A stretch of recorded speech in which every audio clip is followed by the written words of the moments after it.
This is LBC from Global, leading Britain's conversation with James O'Brien. He's like a bad smell, isn't he? Or a kind of unflushable deposit in the bottom of your toilet bowl. But Boris Johnson somehow managed to insert himself yesterday into, if not the actual news agenda, then certainly the online chatter, the social media chatter. Can you guess what he did? Boris Johnson. You remember Boris Johnson, the one that lied about everything, yeah? And then legged it before he could be held to account by his own parliamentary peers. So he turned up to vote, having been Prime Minister when the legislation was introduced demanding that you come with photo ID when voting, something that if you did vote yesterday, you will have observed. And guess what? He didn't have any photo ID with him, so he was prevented from casting a vote. So, I mean, there's so many times you think that you've happened upon the most perfect distillation of Boris Johnson's moral corruption or epic incompetence. And then up he pops, like I say, like a bad smell or an unflushable deposit, and gives you yet another shining example of just how absolutely awful he is. The Prime Minister who introduced voter ID legislation for no reason except in the hope of gerrymandering the vote and excluding younger people from the franchise. The Prime Minister who introduced voter ID forgot to turn up with voter ID at a polling station yesterday. And this being Boris Johnson, there are three possibilities here. Number one is that he's just stupid and he forgot.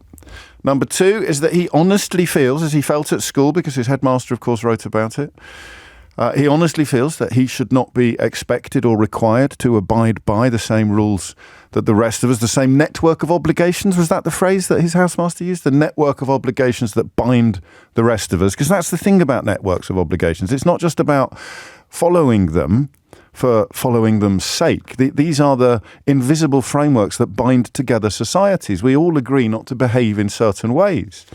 We all agree to have sort of respect for certain traditions. And Boris Johnson has never subscribed to that worldview. He clearly and deeply believes he should be exempt from the network of obligations that binds the rest of us, possibly up to and including the necessity of turning up with voter ID as a consequence of a law that he actually passed. Of course, he has a rich record of treating laws he passed with complete contempt, as we know. So option one, epic incompetence. Option two, epic entitlement. What would option three be? Epic narcissism. Could it possibly be that he thought, well, I haven't been in the news for a while, folks, and all the attention today is going to be focused on other panjandrums and various figures. I am going to turn up at the polling station. That was quite good for a while, that impression. It's tailed off now. They always do, my impressions. But I think I sort of got about 12% there, did I? In the opening salvos there. I'm going to... here's a jolly jape. Here's a wizard wheeze. I'm going to turn up without my photos. And see what happens. I'm Boris Johnson. Surely you recognise me. Boris. Vote. So that anyway, I mentioned that in sort of as a side order to the question that we're going to begin with today. Mike in Sheffield's gone for option three. He did it on purpose, James, to get into the headlines. And this one's nice from Barbara. James O'Brien is one of the rudest people on the planet. Should he really be allowed to refer to anyone in the way he just has to Boris Johnson? Barbara, this is a trigger warning. I've barely started, so I'm just going to give you a moment to retune your radio. Classic FM's very nice at this time of day. Alexander Armstrong doing a lovely job. We sometimes bump into each other around the toilets here at Global Radio. So, Barbara, just pop on Alexander and then I'll get stuck into the single most disgusting man ever to hold high office in this country. Not just in my lifetime, but also in yours. Okay? Have a great day. We'll see you. I may see you on Monday, I may not. Tuesday. 7 minutes after 10 is the time. So I mentioned Boris Johnson, and quite a few of you are going for option 3, 2 and 1, all at the same time. They're not mutually exclusive. They are mutually exclusive. It can't be option 1 and option 3. He can't be epically incompetent and deliberately doing it in order to garner attention. My impression of Boris Johnson did not sound like a Geordie. I grant you that a lot of my other impressions do, particularly my attempt at a Scottish accent, but that one is, I'm with Tom on this one. He said, fantastic impression, James. And Sarah has paid me the highest compliment possible on LBC Radio. She says, that impression was better than Nick Abbott's. Thank you, Sarah. I shall hold that close to my heart for the rest of today. So I've talked about Boris Johnson there for 4 or 5 minutes because the question I'm going to ask you involves him. It involves a general election result in 2019, which saw the Conservatives romp, to use a word I'm sure he rather likes, well, in fact, a hobby he rather likes over the years, but the Conservatives romped. One of those words you only ever see in newspapers. No one ever uses that word in real life, do they? What did we do? Should we have a bit of a romp this weekend, darling? Boris Johnson and his Conservative Party, although it was very much a Boris Johnson-defined Conservative Party, not least because they'd slung out almost everybody honest, or at least everybody prepared to be publicly honest, or sacrificed them upon the altar of Dominic Cummings's fever dreams. God, there's a name we haven't said on the radio for a while.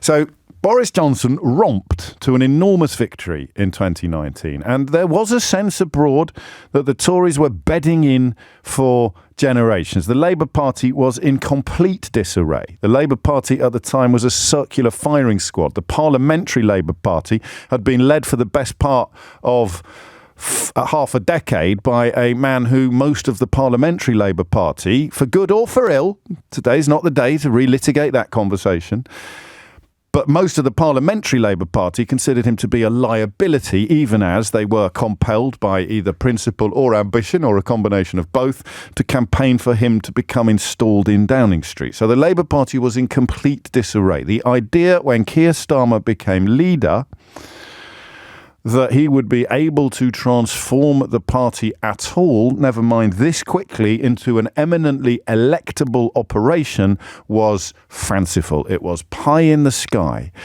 I interviewed him. When did we do the interview at the Leicester Square Theatre with him? That was when I just found my first time I had personal contact with him, and I just found myself thinking that maybe he can do something here. Maybe he can turn this oil tanker around. But what, of course, you didn't take into account when you were contemplating Keir Starmer's prospects, Keir Starmer's electoral prospects, was the other side of the coin, of course, which is a Tory collapse. So how much of the Labour Party's current good fortune is down to the Labour Party's current good politics, and how much is down to the Tory Party's sort of hemorrhaging of support and credibility in equal measure, I do not know. I don't know who does know. Maybe you do, in which case it's time to remind you that the number to call is 03456060973. Because the question I'd like to ask you is, how much of this is Rishi Sunak's fault? I had a bit of a revelation this morning. Actually, Eleanor did, the producer, but I'm stealing it and passing it off as my own. Because, I've written in my new book, in the paperback of my new book, which has a chapter on Rishi Sunak, about how any hopes you had that he might be signalling a reversal of moral corruption or epic incompetence, the sort of Boris Johnson-Liz Truss cocktail, disappeared the minute that he put Suella Braverman back in the Home Office. But that's the woolly liberal hoping against hope that Sunak would somehow turn out to be made of better stuff than the Prime Minister under whom he'd served as Chancellor, or the woman who had beaten him to the leadership. That was the woolly liberal, the naive centrist, the centrist dad, whatever phrases you like, what other phrases you prefer. The people like me, really, looking at Rishi Sunak from quite a myopic angle, a myopic perspective, looking at a single issue, really, of sort of personal credibility or personal ethics almost, and thinking he must be as disgusted by what's gone on under Boris Johnson morally and what's gone on under Liz Truss fiscally. He must be as disgusted as, for example, I am, or you are, or we all are, and therefore he will want to undertake a significant sea change. He will want to put clear blue water between himself and the two who went before, even though with the first one he served as Chancellor of the Exchequer, the second most powerful person in government. And that's what we were signing up for as people who were never, I speak for myself here, someone who was probably highly unlikely, impossible in fact to imagine any circumstances whatsoever in which I would vote Conservative in a general election. Unless I had an individual MP who was somehow completely detached from like a sort of Conservative equivalent of Jeremy Corbyn back in the day when he was a backbencher, if you like, and they'd managed to secure such a huge personal following and such a huge personal success success rate that you could completely abandon party loyalties, and you'd be working on the presumption that the party you wanted to govern were going to win anyway. You could completely abandon party loyalties and cast a vote according entirely to the attributes of the individual candidate.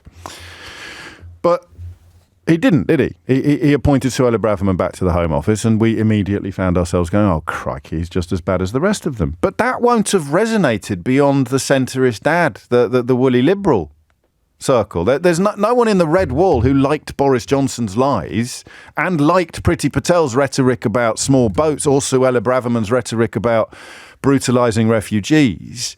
Nobody there, none of those votes will have been lost when he put Suella Braverman back in the Home Office.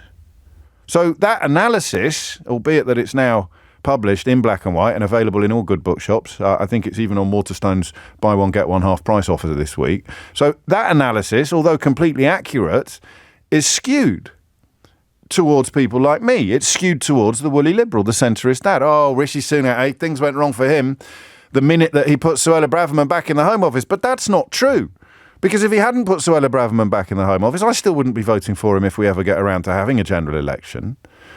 And that simple observation, which my producer arrived at this morning, that simple observation opens the door to the possibility that none of this is Rishi Sunak's fault, or that not all of this is Rishi Sunak's fault, or that only a little bit of this is Rishi Sunak's fault. An epic collapse in the space of 5 years.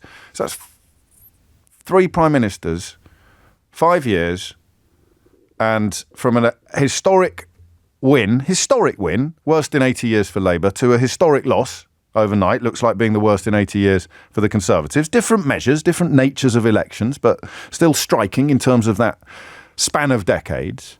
How much of this is on Rishi Sunak? 0345 6060 973 is the number that you need. It is being reported this morning that Rishi Sunak is now polling on a personal level even worse than Liz Truss did, but that doesn't mean that everything... what could he have done differently? Do you see what I mean? He inherited a Skipfire pretending to be a Ferrari. That's probably the best way of describing Boris Johnson's. Actually, that's probably the best way of describing Boris Johnson, never mind his premiership. He inherited a Skipfire pretending to be a Ferrari from Boris Johnson, and yet, of course, he has to get into the Skipfire. And he inherited, what's worse than a Skipfire pretending to be a Ferrari? I don't know, really. He inherited a clown car with no steering wheel heading straight towards... It was already gone off a cliff. He inherited a car that had already gone off a cliff from Liz Truss. So he inherited 2 vehicles. He inherited a clown car pretending to be a Ferrari and a charabanc driven by Liz Truss that had already gone off a cliff, and his job was somehow to ensure a softer landing than would otherwise have occurred if Liz Truss had stayed in Downing Street. So...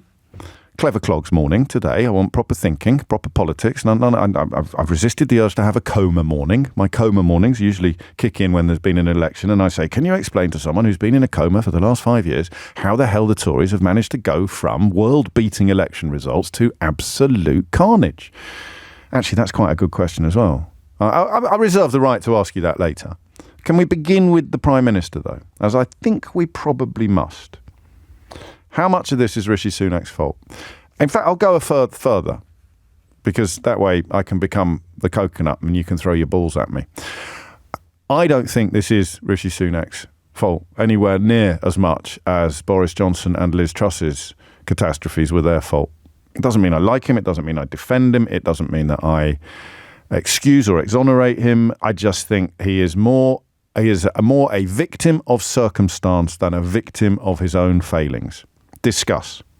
And you can, of course, discuss by dialing 0345 6060 973. And I guess the underpinning question of how much of this mess is on Rishi Sunak personally would be, what could he have done differently? That's a really good question.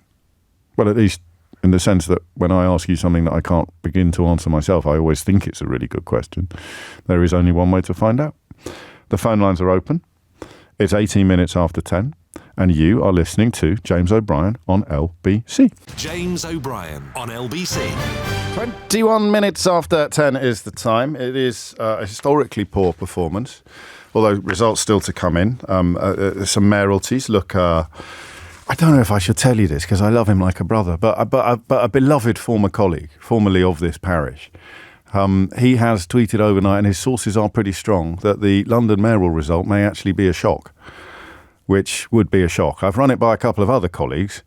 And it's fair to say that we would all be very, very surprised if Susan Hall were to be returned as the Conservative Mayor of London. But I suggested to you a while ago, I couldn't say anything during the Purdah period, that it was an odd election where Sadiq Khan was campaigning largely on not being Susan Hall, which reduced it to a very sort of unsatisfactory affair. But I digress. We're talking about the big picture, and the big picture is catastrophe for the Conservatives.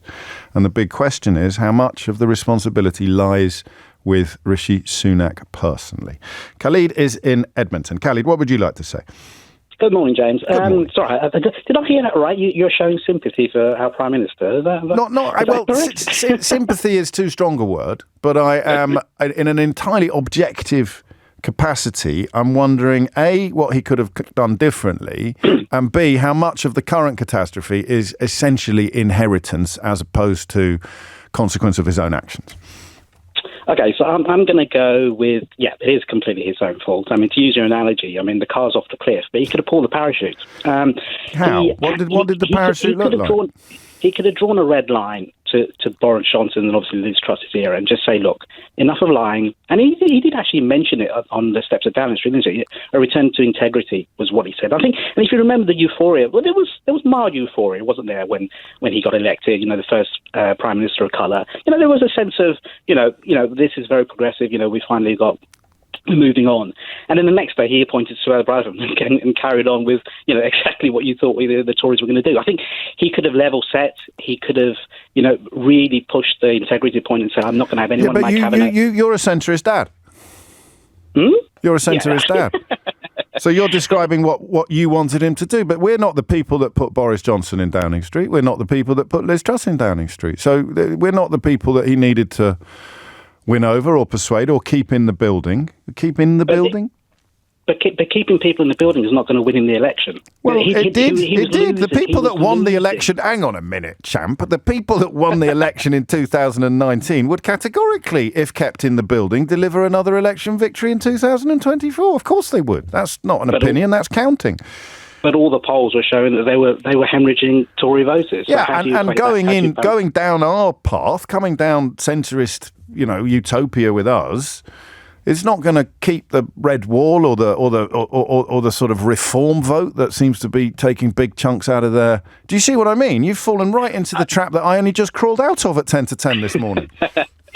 But I think there's a question of there's the Tory base, and then there's the people that he needs to win over to win an election. Okay. And he's losing both. He's losing the Tory base by not going far enough to the right, and he's losing potential voters from the middle by going too far to the right.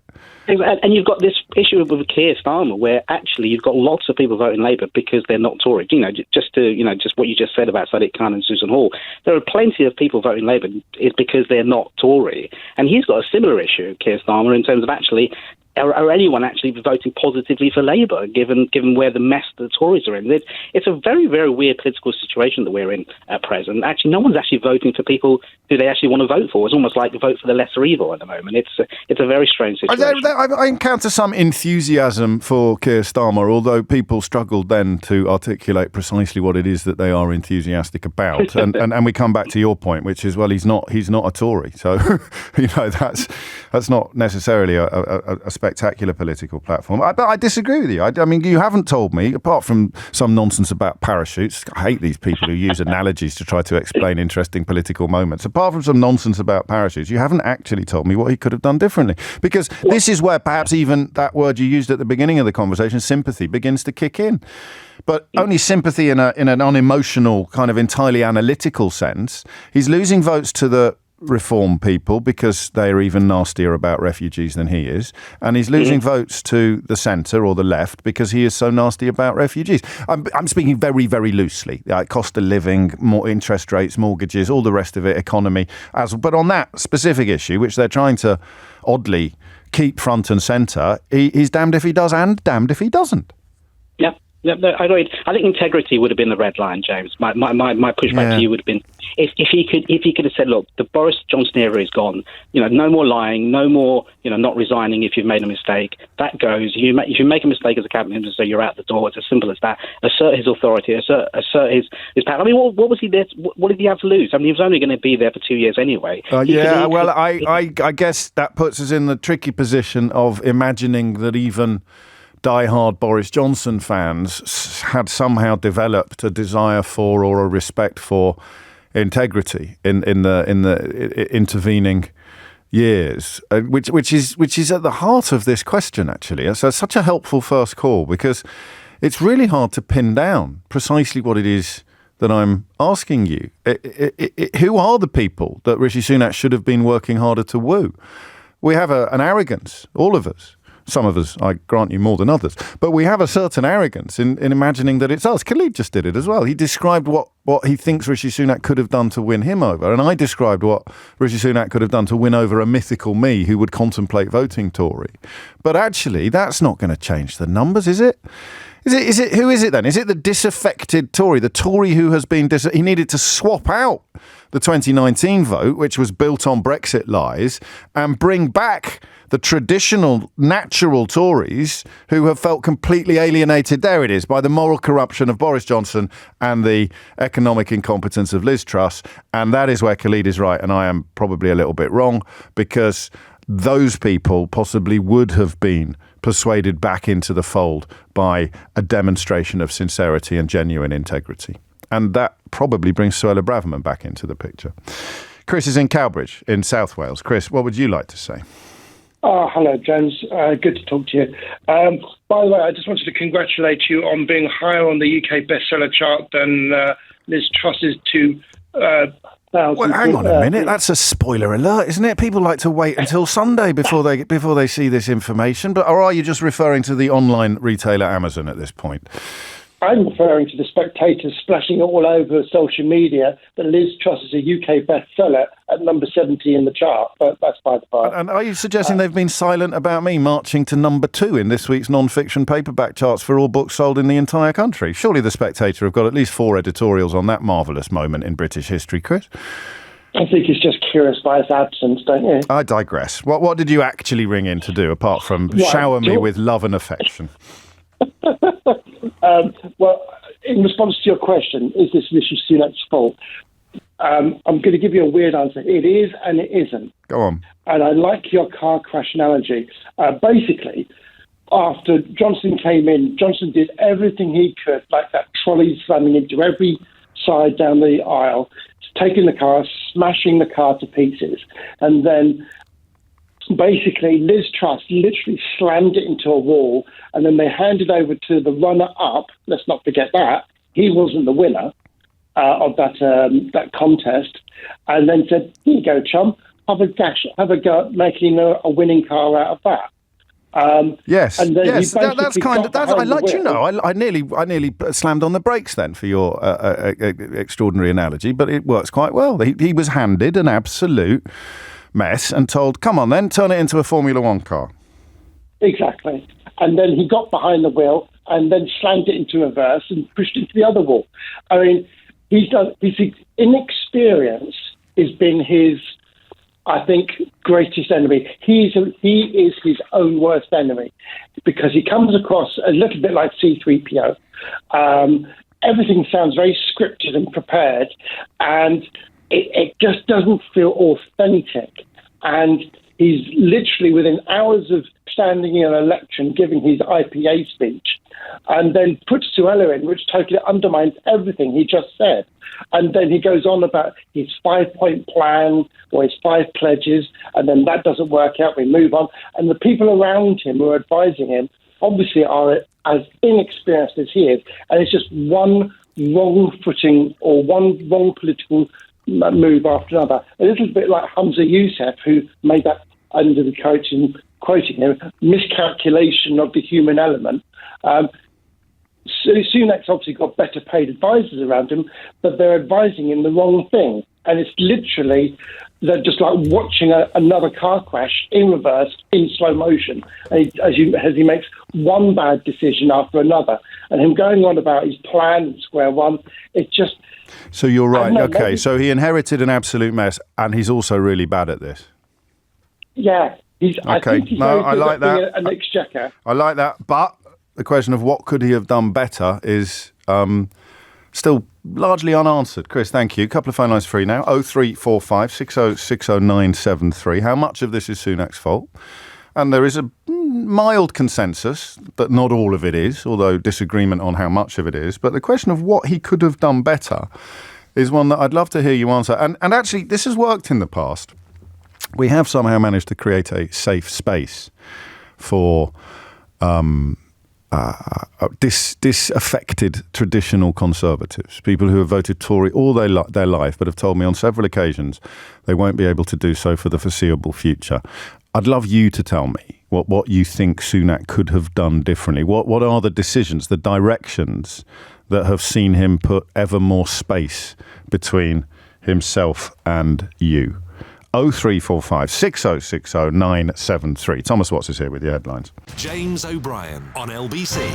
It is 10:35. You are listening to James O'Brien on LBC, where the question of how much blame / responsibility Rishi Sunak bears for these catastrophic overnight results remains live. And look, the kindest thing I can say, I think, is that he's damned if he does and damned if he doesn't, because if he tacks further to the right, he moves further away from people who would have voted for John Major or David Cameron or possibly Theresa May, actually, depending on how big Brexit was in your brain, and even holding your nose or looking the other way or distracted by your giggles at his cheery bonhomie, you may even have voted for Boris Johnson in 2019 and then come to regret it you voted for Boris Johnson in 2019 because the alternative was Jeremy Corbyn, but you did so in unique and special circumstances.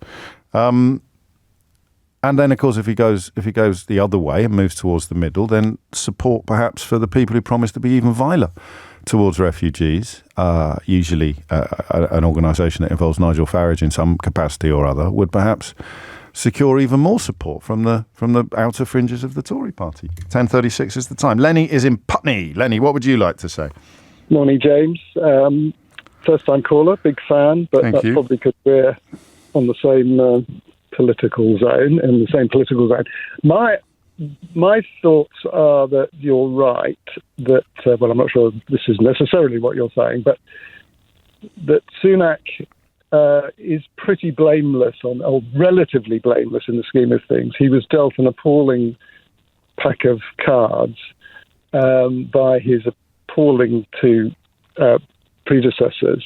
But the reality is the position goes back to the 2019 election. I'm a lifelong Labour voter, but I'm one of those Labour voters that wasn't prepared to vote for Corbyn for two reasons: his appalling reaction to Brexit, and secondly, his reaction to anti-Semitism. But the reality is the country wasn't prepared to support him because he's a Marxist. He's a perfectly honourable guy, but was never going to become Prime Minister of this country, and the outcome of our election proved to be the case. So it lets in, after 9 years of austerity, an appalling buffoon of a Prime Minister, probably our worst ever, followed by a catastrophic economic collapse, whatever Truss says about the role of the Bank of England. And I think, as Healy said all those years ago, there comes a time in every parliament when the country's had enough. And I don't think there was very much that Sunak could have done. And to make matters worse for him, he's inherited. What are the Conservatives now? What is conservatism? They are massively split. Well, you tell me. Well, I mean, because that's an existential threat. Even when Jeremy Corbyn was leading the Labour Party, I think we had an idea in our heads of what the Labour Party not led by Jeremy Corbyn would look like. Even if it was woolly and to overuse this phrase, centrist, we kind of knew what people like Lammy or Starmer or Yvette Cooper or Ed Balls, although he wasn't in the building anymore, we kind of knew what that party would look like. I have no idea what the post-Sunak Conservative Party looks like. Well, and you and many others, because it's going to split. They're going to seriously veer to the right on one side, and maybe the grand old Conservative Party is finally going to split in the same way that the Libs did with SDP. I mean, I think we're into very, very interesting territory for the Conservatives. Not that I'm that bothered, but of course it's important because a viable opposition is absolutely central to our democracy. Yes. But I think they've got real trouble ahead, and they'll be out for a generation. I can't. And how much of that is on him? Oh, very little. Yeah. In my view, I think we're pioneers on this territory. Yes, because traditional analysis focuses on leaders, and of course there'll be lots of talk about getting rid of him in the event of things looking even worse or even awful. But actually, if you were able to turn off any preconceptions or prejudices or loyalties or tribalist impulses, you'd say he couldn't. I mean, unless another snake oil salesman had come along and somehow managed to find another Brexit to sell, it's hard to see how things could have gone any better for anybody else. I mean, they're baying on the fringes at the moment, and I can imagine that the nutty Tories are about to go for a leadership contest, which is madness. And frankly, if I were him, I'd probably call the election, and my money's on a June election, to be honest. We shall see. 10:41 is the time. I'd be surprised, but it depends. This lot are so mad now. I mean, talk about cats in a sack. And you just have to think back. It's a party that put Liz Truss in Downing Street. It's a party that put Jacob Rees-Mogg, with support from colleagues, not just the person who made the appointments. Jacob Rees-Mogg became a Secretary of State for Business. Jacob Rees-Mogg, the Secretary of State for... Nadine Dorries, the Secretary of State for Culture, Media and Sport. And those look like the good old days compared to what we've got now. Kemi Badenoch claiming this week that slavery didn't really make any difference to the British economy, that no one really made any money out of it. Just absolute madness. But it's normal. So I don't think you can say, well, look, in a normal world, they're not going to get rid of Rishi Sunak, because the Conservative Party hasn't been a normal world probably since 2019. Actually, 2016. Ed's in Midhurst. Ed, what would you like to say? Good morning, James. Yes, I think Sunak is largely unresponsible, but there is some blame to shoulder on his side. He is in an environment of impossibility, which you've spoken about already. And to that end, what he may or what he could have done is what I don't think anybody would have been brave enough to do, and that would have been to bring a cabinet of largely centrist politicians and ignoring the ERGs and the Tufton Street cronies in his party. But that's what you and I would want. What are you? Would you have been a Tory voter at any point? Could you have been? I'm not party political. I'm fairly agnostic. I look at politics, in the day and on the round. So you could have done that. So you could have voted for anyone. Yeah, exactly. I could have voted for anyone, but it's for him, for that party. There's a cancer in the party, and that cancer led to Brexit and various other things that have been wholly unhelpful. And for anyone to get back to traditional Conservative values, I'm surrounded by Conservatives where I am and my family, and I understand their need and want for maintaining, good financial status and where they are. But those days are gone, and they're going to stand a chance of getting back to what the Conservative Party used to look like, a fairly centrist outfit. Someone's going to have to fall on their sword, and I don't think anyone at the moment is brave enough to do so. Yeah. Well, bravery or madness. No one's quite mad enough to do so. I like that. But again, that would have appealed to you, and I see you as an unweighted pendulum. You wanted to see a move away from the sort of moral horror show represented by Suella Braverman. Of course, people who are tempted towards the reform vote, and indeed Suella Braverman herself already condemning the voluntary patriation, if you like, of a failed asylum seeker to Rwanda, by pointing out it has absolutely nothing to do with her dream of dragging people there against their will. That sees everything tack in the opposite direction. It is coming up to 10:45. Professor Sir John Curtice. It's a national requirement now. I think legislation has been passed that Professor Sir John Curtice has to appear on every discussion programme in the country in the aftermath of a major ballot, a major vote. He is, of course, the Professor of Politics at the University of Strathclyde and a polling expert. And he's always absolutely fascinating to listen to. And you can listen to him after this.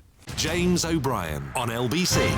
It's 10:48. You're listening to James O'Brien on LBC. Professor Sir John Curtice, polling expert and Professor of Politics at the University of Strathclyde, joins me, as is a legal requirement for every conversation on the radio or television about electoral results in the immediate aftermath of any ballot. And it occurred to me, John, if you don't mind me asking, I traditionally, I think like many others, I'd introduce you as the doyen of political polling. When did you achieve that status? It feels like you've always had it, but there must have come a point where you sort of reflected on the fact that you'd become it's crept up somewhere. The biggest cheese in the polling expert deli. Do we know? Is there a date, a year, an election? I think it's probably it might be the first election where the exit poll, which of course I'm kind of a bit of the spokesperson yes. for, kind of said something in slightly contradiction to what people were expecting and proved to be rather closer to the truth. I think it's kind of that together with the 2014 independence referendum, which of course is my backyard, is probably the two signal events. But anyway. And here we are. Where does this one sit in the sort of pantheon of recent results? Well, there's one way of presenting what happened last night as rather dull and rather boring. Yes. In that, well, yet again, the Conservatives suffer a record swing to Labour in a parliamentary by-election. But hey, it's happened 5 times in this parliament now. So what's new? The Conservatives basically, in terms of their share of the vote, roughly where they were last year, maybe even slightly weaker, but not a dramatic change for any of the parties from 12 months ago. That's more or less what the polls have been saying. And hey, what's new? Actually, the one thing that is new is that, as the polls have been suggesting, Reform are now stronger. That was indicated by them nearly getting second place in the Blackpool South by-election. It's also there in the limited number of wards in which they fought the local elections. But, they were getting about 11% of the vote typically, and that was where the Reform stood, was where some of the Conservatives' worst performances were. So that's one recent development. But otherwise, it's more of the same, but that means it's more of the same relatively bad news for the Conservative Party. Yes, and impossible to unpick how much traction is caused by enthusiasm for Labour as opposed to disillusionment with Conservatives. Indeed. I mean, to be honest, to track that, you've really got to look at the timeline. I mean, my own view is that if you look at the timeline, there are basically 2 signal events. One is Boris Johnson and the first revelations about Partygate in December 2021, and the second is the Liz Truss fiscal event. I mean, these are 2 events in the immediate wake of which Conservative support fell away heavily, never really recovered, and between them have been sufficient, more or less, together with the persistent bad economic position, to account for where the Conservatives are at. And I would certainly take the view that while Sir Keir Starmer has done changes to his party, might have done enough to make it an acceptable vehicle of protest, that basically the Conservatives' mistakes are much more important than Sir Keir Starmer's transformation of his party and explaining why we are where we are now. And is there any clear conceivable way in which Rishi Sunak could have done better, could have done differently? Well, I mean, that raises an interesting question. I mean, Tim Montgomery, the former founder of Conservative Home, which is the Tory members' website, was very critical of what happened last night in the overnight coverage, and basically was calling for Rishi Sunak to be defenestrated, and that the Conservative, he's come to the conclusion that Mr. Sunak doesn't have what's required to turn things around, and that the party needs to find another leader. Now, an alternative interpretation is to say, well, basically, the legacy that Mr. Sunak was bequeathed by Liz Truss was so toxic that nobody was going to turn it round. I mean, after all, no government that has presided over a market crisis of the kind that occurred in the wake of the fiscal event has ever survived at the ballot box. This was the first time that a party had changed its leader and the Prime Minister in the wake of that calamity. But the lesson perhaps is that changing the leader doesn't get you around that calamity either, though of course it's certainly fair to say that perhaps it is quite remarkable that Rishi Sunak's personal popularity, which was much better than that of his party when he first became Prime Minister, is now he's now as unpopular as his party, and his party's not recovered at all. And it is possibly, as a couple of my callers this morning have suggested, an existential crisis for the Conservative Party, but too early to say. Not too early for you, in conclusion, Sir John, to tell us what this might teach us about the general election when it... Well, look, the first thing I should say, James, is right. Local people don't always vote in the same way in local elections as they do in general elections, and that's point one. Point two is local elections tell you where we are now. It's another way of measuring where we are now. They are not a forecasting tool. They do not necessarily tell you where we're going to be in the autumn. What they do tell you, these local elections, the fact that there hasn't been any change, that the Labour Party is way ahead and the Conservative Party is, suffering these very high parliamentary by-election swings, is that unless things do change, the Conservatives do seem to be heading for a serious defeat in the general election. But it's an if statement, it's not a prediction, but it does underline how time seems to be running out for the Conservatives, and that so far basically the Rishi Sunak project of turning things around has very little to show for itself, and you can understand the nervousness of Tory MPs about what fate is about to befall their party. Indeed you can. Any chance of a surprise in London? I would be astonishing. I mean, Sadiq Khan is not as popular as his party. No. But London which is rare for a mayor, isn't it? The relationship between mayoral popularity and party popularity, I think almost everywhere else, is actually the other way round. Well, no. I mean, it depends on what you're talking about. I mean, Mr. Burnham. You're right. True. You're right. Sadiq is unusual as an incumbent in Yes. having a negative. You're absolutely right. But relief. of course, that means that in Tees Valley, which we will get later on today, and the West Midlands tomorrow, in truth is if the Tories hang on to either or both of those, it will tell you more about the popularity of the gentleman concerned rather than telling you anything about the prospects of the Conservative Party. So John Curtice, doyen of pollsters. I probably should stop saying that, but thank you very much indeed. Always a genuine pleasure to hear your insights. And now we go. It's also a genuine pleasure always to hear yours as well, which is why the phone lines are open. And the number you need is 0345 6060 973. That suggestion there, I wasn't familiar with the analysis from the fellow that the Conservative Home fella, but that these are Tories who've been engaging in circular firing squads now for the best part of 5 years. So what we need is another circular firing squad, is possibly inevitable take on it. Slightly more nuanced analysis would suggest that you need somebody to come forward who can do what appears to be the impossible, to unite the Suella Braverman wing of the party with the Tom Tugendhat wing of the party. And that seems to be impossible. And I don't mean in the context of Parliament, I mean in the context of the country. Which is why I would repeat my appeal for somebody who would describe themselves as a traditional Tory voter, and where you stand on Sunak, and how you could be tempted back into your own traditional fold. Teresa is in Faversham. Teresa, what would you like to say? Oh, hello. Hello. I was just wanting to say what I thought about Rishi Sunak. Oh, yes. Because I just cannot believe in any sense that he is not to blame, not entirely, because obviously the party was dreadful and had already lost all sense of morality before he came along. But what happened was he didn't change that. He continued with that. And instead of, like he said, standing on the doorstep of 10 Downing Street that he was going to change everything. We all know that didn't happen.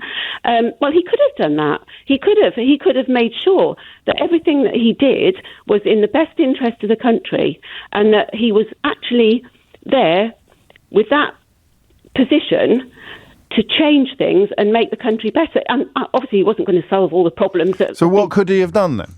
Well, I mean, for one thing, he could have acted in an honest way. He could have told the country, I'm here to make things better, and that's what I'm going to do. And then he could have the policies that he's tried to implement.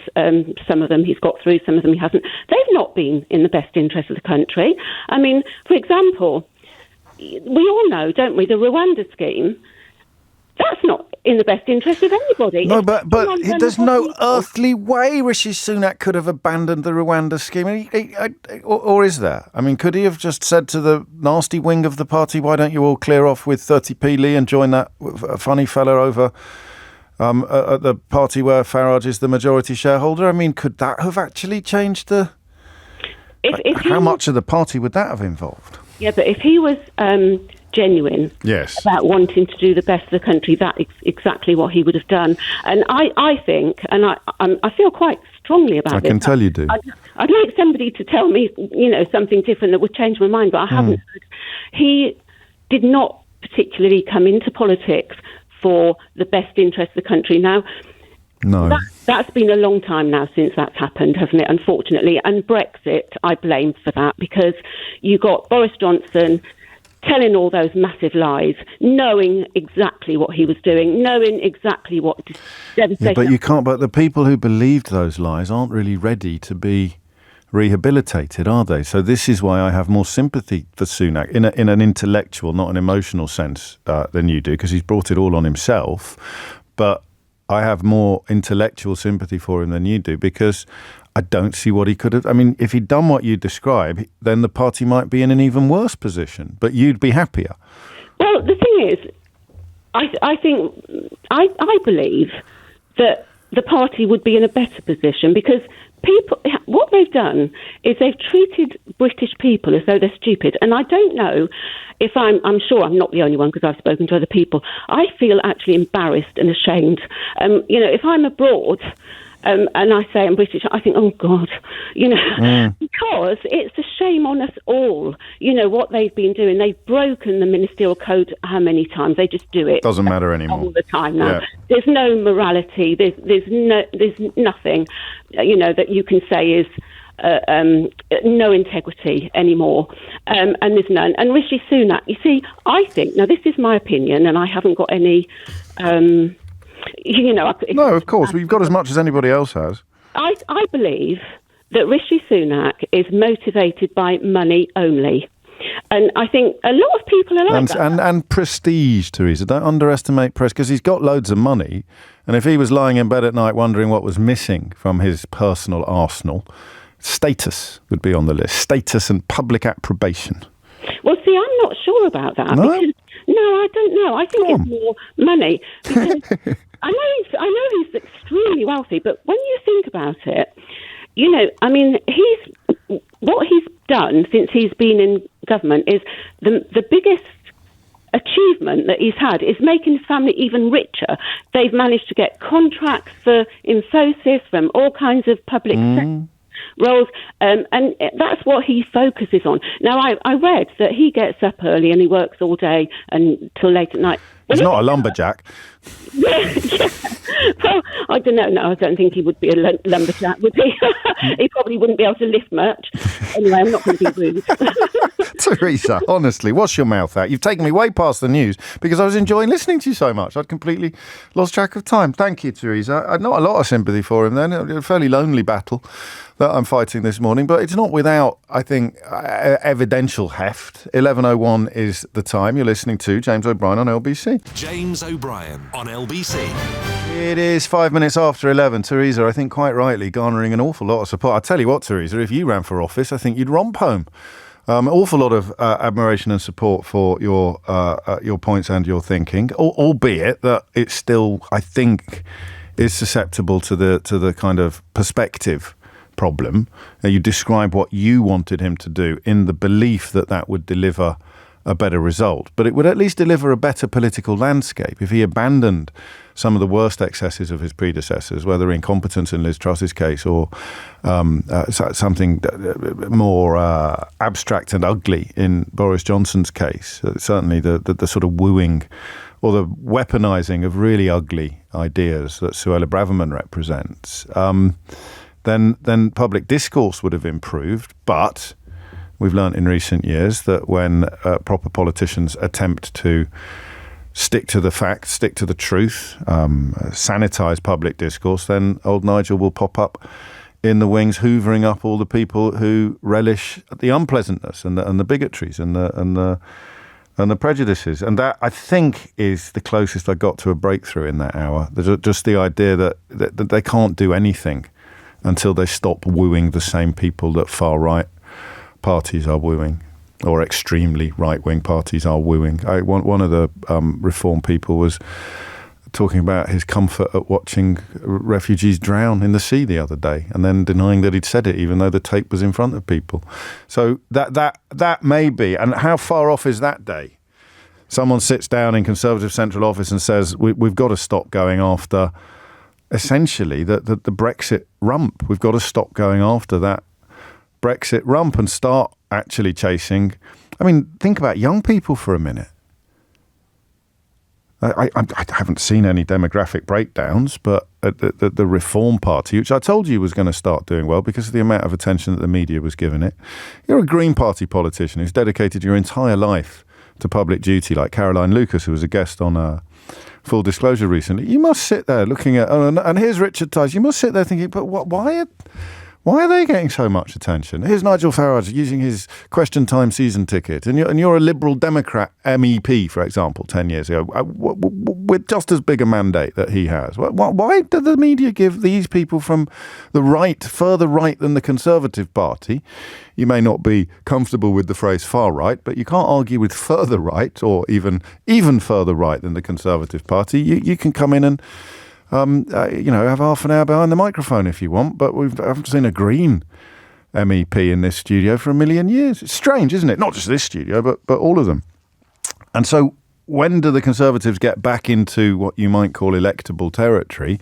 When they jettison all the things that made them electable in 2019. And that's really weird politically. That's really, really weird, because the scale of that victory is intoxicating. We just need a bit more Boris. We just need a bit more Brexit. We just need this and we just need that. But actually, the people brought on board by that were conned. So you keep chasing the sort of stop the boats crew. They're insatiable. That's an unfillable chasm.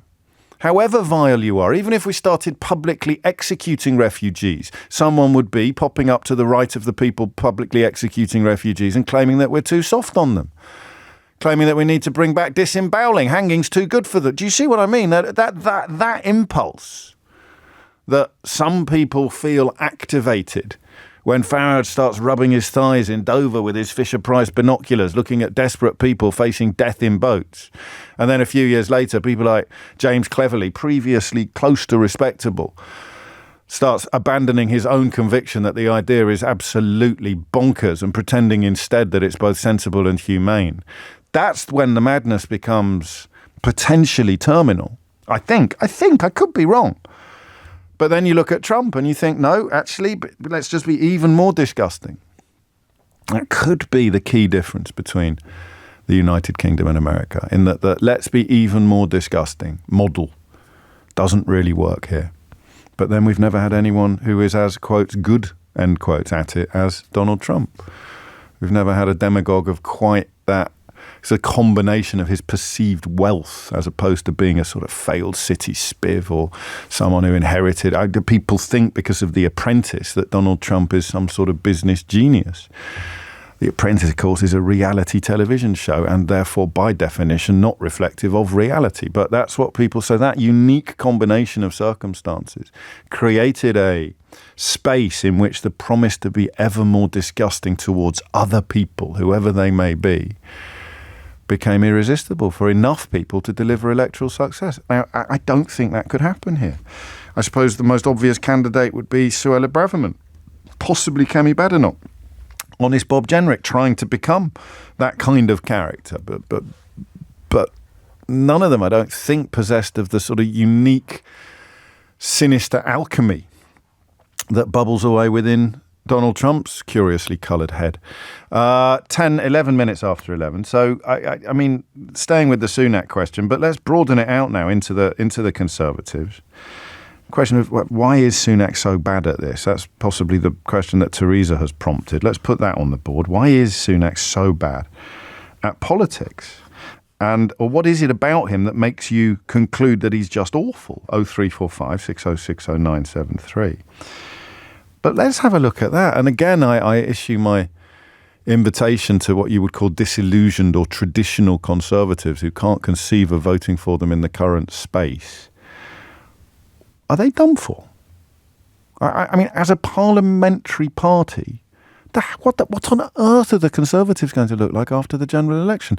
If the results in the general election are in any way reflective of what has gone on in the locals overnight, or indeed if the Blackpool South by-election is in any way indicative of what's likely to happen in the so-called Red Wall, what on earth is going to happen to... Go on, put your thinking caps on and tell me what on earth is going to happen to the Conservative Party when we finally limp over the general election touchline. Let's go to Reading. Patrick's there. Patrick, what would you like to say? Hi, James. How are you? Very well, mate. What's on your mind?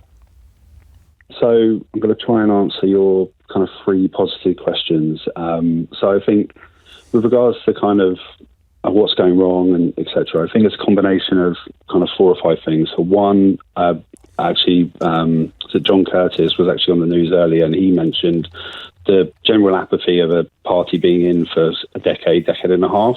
I think that is a factor that people need to consider. I think that leans into the whole aspect of trust Boris. It does, and it doesn't have to. There's not an inevitability to it, but there comes a point where you think they've had so many goes now. Yeah, well, they've been there for so long. But that's, anyway, crack on. Yeah, and as I said, I think that dovetails into kind of the whole aspect of trust and Johnson and even Cameron as well, just his the austerity, etc. And then I do think the Jeremy Corbyn factor, him not being there anymore, and that kind of goes hand in glove with Keir Starmer changing the underestimated, and so many people were so unhappy with these statistics. But Jeremy Corbyn was the single main reason why Labour voters didn't vote Labour in 2019. Yeah. It wasn't Boris Johnson; it was Jeremy Corbyn. So that's been missing from our analysis today. I think as well, like the thing you said about a party being in for a decade and a half. There's so many goes. He had 2 goes, and it didn't work. So that's the proof's in the pudding. Like I said, Keir Starmer has changed the Labour Party. They are clearly more electable. I think his leadership, if in comparison to Sunak, and this will lead me on to kind of answering the second and third questions that you just posited, like if something goes wrong with someone in the Labour Party, he acts very quickly. Now, I think there could be arguments to be saying that he's acted too quickly on certain stuff. I think most recently around certain comments regarding what's happening in Israel, Gaza, etc. But he is quick, and he's like, no, let's just get the conversation about what we're going to do next, as opposed to leaving it sit and it festering, etc. And like everyone said, and Theresa was absolutely amazing, and I think she's kind of hit upon something that I wanted to comment on about Sunak. He's just generally very bad at this. Yes, he is, isn't he? I think Theresa kind of highlighted something which I wanted to articulate more, which was, I think he's one of those people similar to Cameron who was just like, well, I think I'd be very good at being PM. I think he wants to tell people he is being Prime Minister, as opposed to, like, I'd love to be able to get in a room with these people and say, like, what are you going to do as Prime Minister? Why do you want to be it? As opposed to, I'd be very good, or I can tell people I was Prime Minister. As like, I always thought that was a significant moment, a much more significant moment than history. I mean, some people, you included, obviously, really picked up on that. But I find that staggering. Going to a school like mine, I don't find it as staggering as I would if I'd gone to a normal school. We are imbued with a sense of entitlement, and when you've spent your whole life being privileged, equality feels like oppression and all of those things. But he literally did say, for people who are confused by your reference, he literally said, when asked why he wanted to be Prime Minister, his literal answer was, well, I think I'd be rather good at it, which is incredible, right? And yet, at the same time, utterly unsurprising.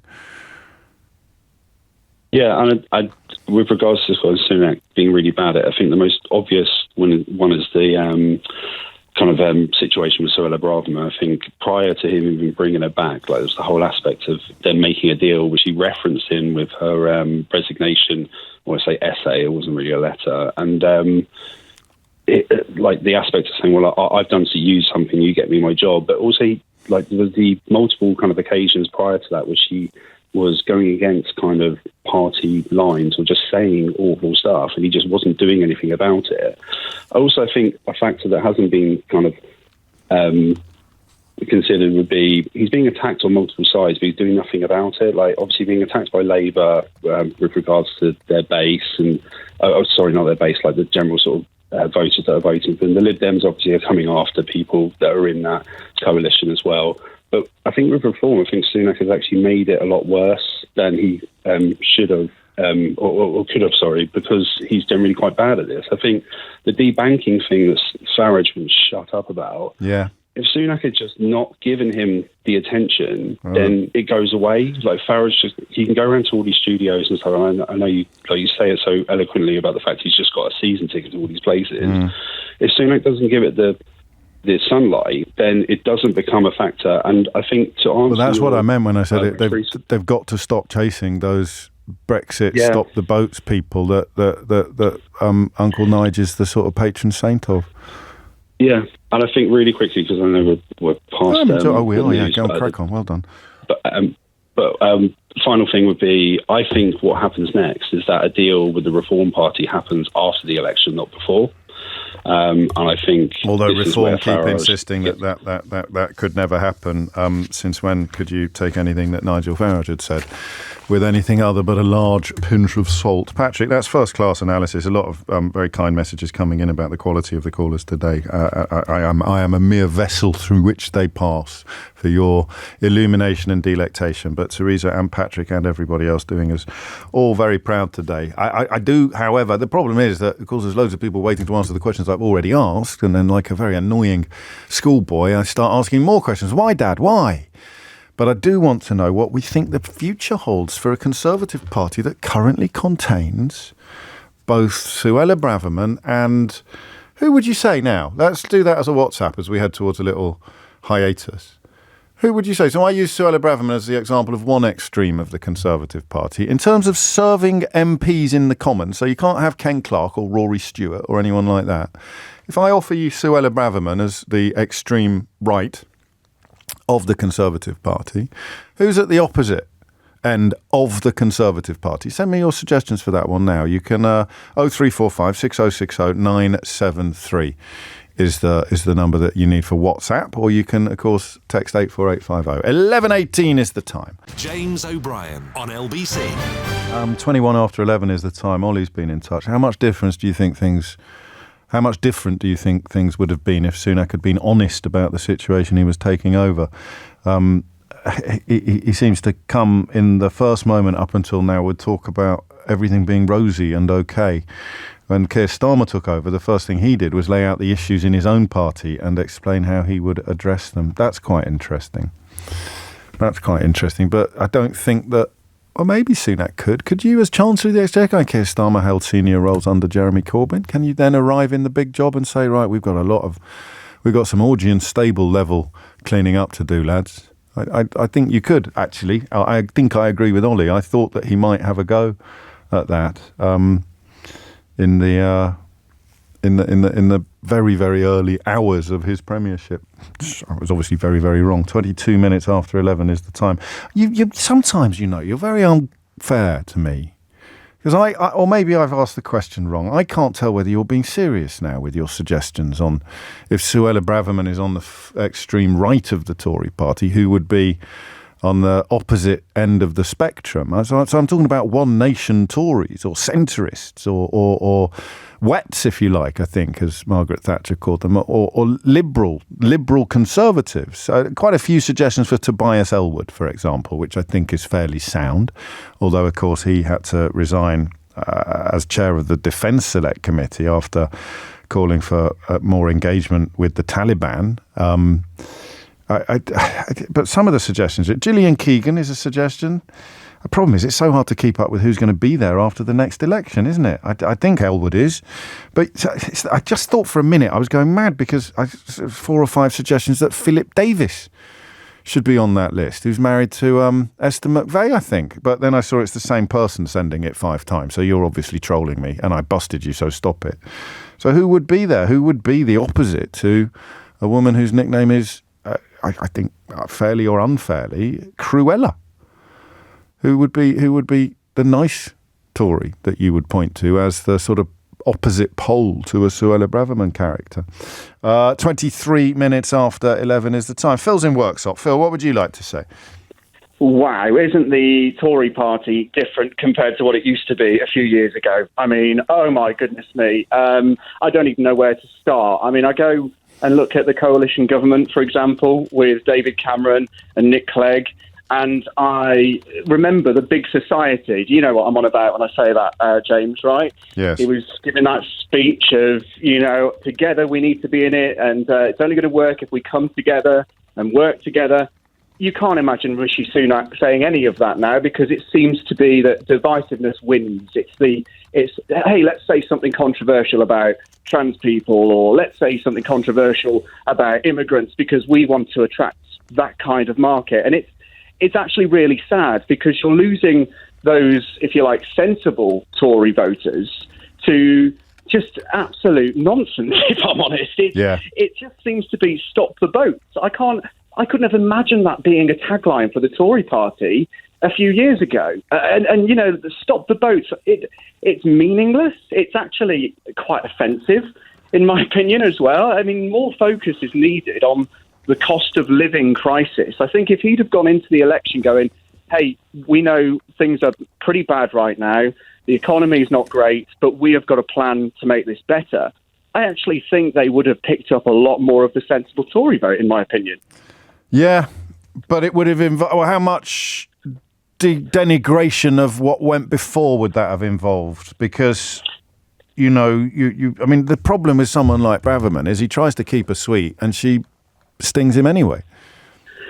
Oh, it really is silly. I mean, somebody must be advising him to say all of this stuff. There must be, the party sort of consensus, hey, we've done data on X, Y, Z, but we know that immigration, yes, okay, people talk about it all the time, but it isn't the hot topic that it's being made out to be. It's like, people are really worried about their local jobs, their lives, and whether they're going to have any disposable income or any income at all, for that matter. And they should focus on that.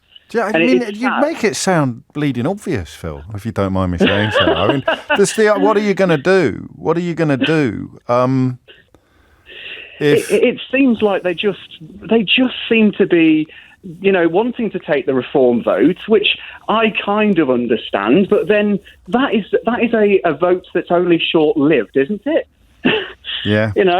Things turn around. And then something else will pop up. There'll be some other, whether it's disabled people or unemployed people, or they'll just find another section of humanity to other and demonise, and the new person to the right of the Tory party will start insisting that all our problems are down to all the money that we give in sickness benefit or something like that. So again, this is emerging, isn't it, as a theory or a thesis that they have to stop. It's like their head. Did you have an Action Man when you were young with eagle eyes? Yes. So it's as if their eagle eyes Action Man is stuck facing in one direction. They can only look to the right. They've completely forgotten how to look to the left. They have indeed. I mean, even my family, which are a family of conservative voters, as a rule, they are now going, they're a bit dodgy. And I'm surprised. I mean, I was the kind of rebellious one. I do vote very differently to my family, sure. In that I vote, Liberal Democrat usually. And, I know that, sometimes that's a losing vote around here, but I know how hard the team work. And that's the point of politics. We kind of made it a political thing of, you can only vote for one or the other. And it's so hard for people, who are actually decent and are not career politicians to actually get heard and stand in a democratic process, Indeed. Phil, I'm keeping the bar very, very high. Quality. I'm feeling that I'm the weak link in the programme today. The callers are much better at this than the presenter is.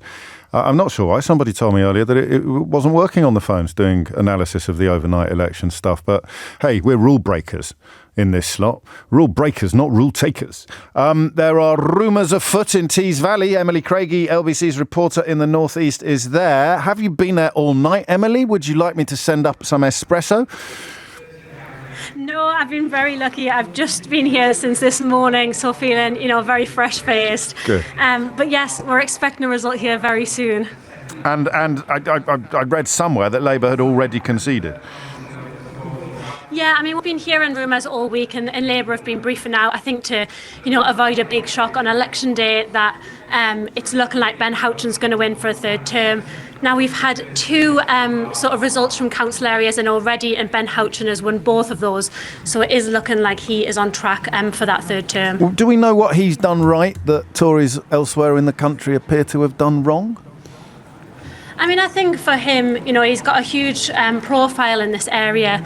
So it's partly to do with that. And also, there's been Labour criticism that he's not necessarily put that he's Conservative front and centre on his election materials. So maybe that's come into it as well. I mean, literally, hard to tell from some of the pamphlets, some of the leafleting, what party he is nominally representing completely. I mean, yeah, but he's, I actually asked him that question earlier, and he's come out and said, he's a proud Conservative. People know he's a Conservative here, because, Labour have made that very clear to voters. Final question, Emily, because we'll probably catch up with you when the result is finalised. Does he have any political ambitions beyond the North East, beyond the Tees Valley? I mean, we've asked him that question sort of time and time again. I'm sure you have. Yeah, and he says no. He says the Tees Do Valley you believe him? born. Do you believe him as a keen watcher of North East politics? Well, the thing is, isn't he? He's in the Lords. Boris Johnson gave him that position. Yeah, so, I mean, if he didn't win here, then we might have seen him cropping up more in London. Indeed. Emily Craigie, many thanks. LBC's reporter in the North East, live at that mayoral vote, as I mentioned, to which we will no doubt return if the final result drops on our watch. There won't be a result in London, I don't think. Is it tomorrow? The London Met? We don't know until tomorrow. What are they doing? Why can't they start counting? It's ridiculous. Probably all watching telly or something. But the suggestion by a beloved former colleague that there might be a surprise for Sadiq Khan in the result, I do feel as my morning espresso wears off, I do feel that's increasingly fanciful. I just wish he was here for me to tease him. Thomas Watts is here with the headlines. James O'Brien on LBC.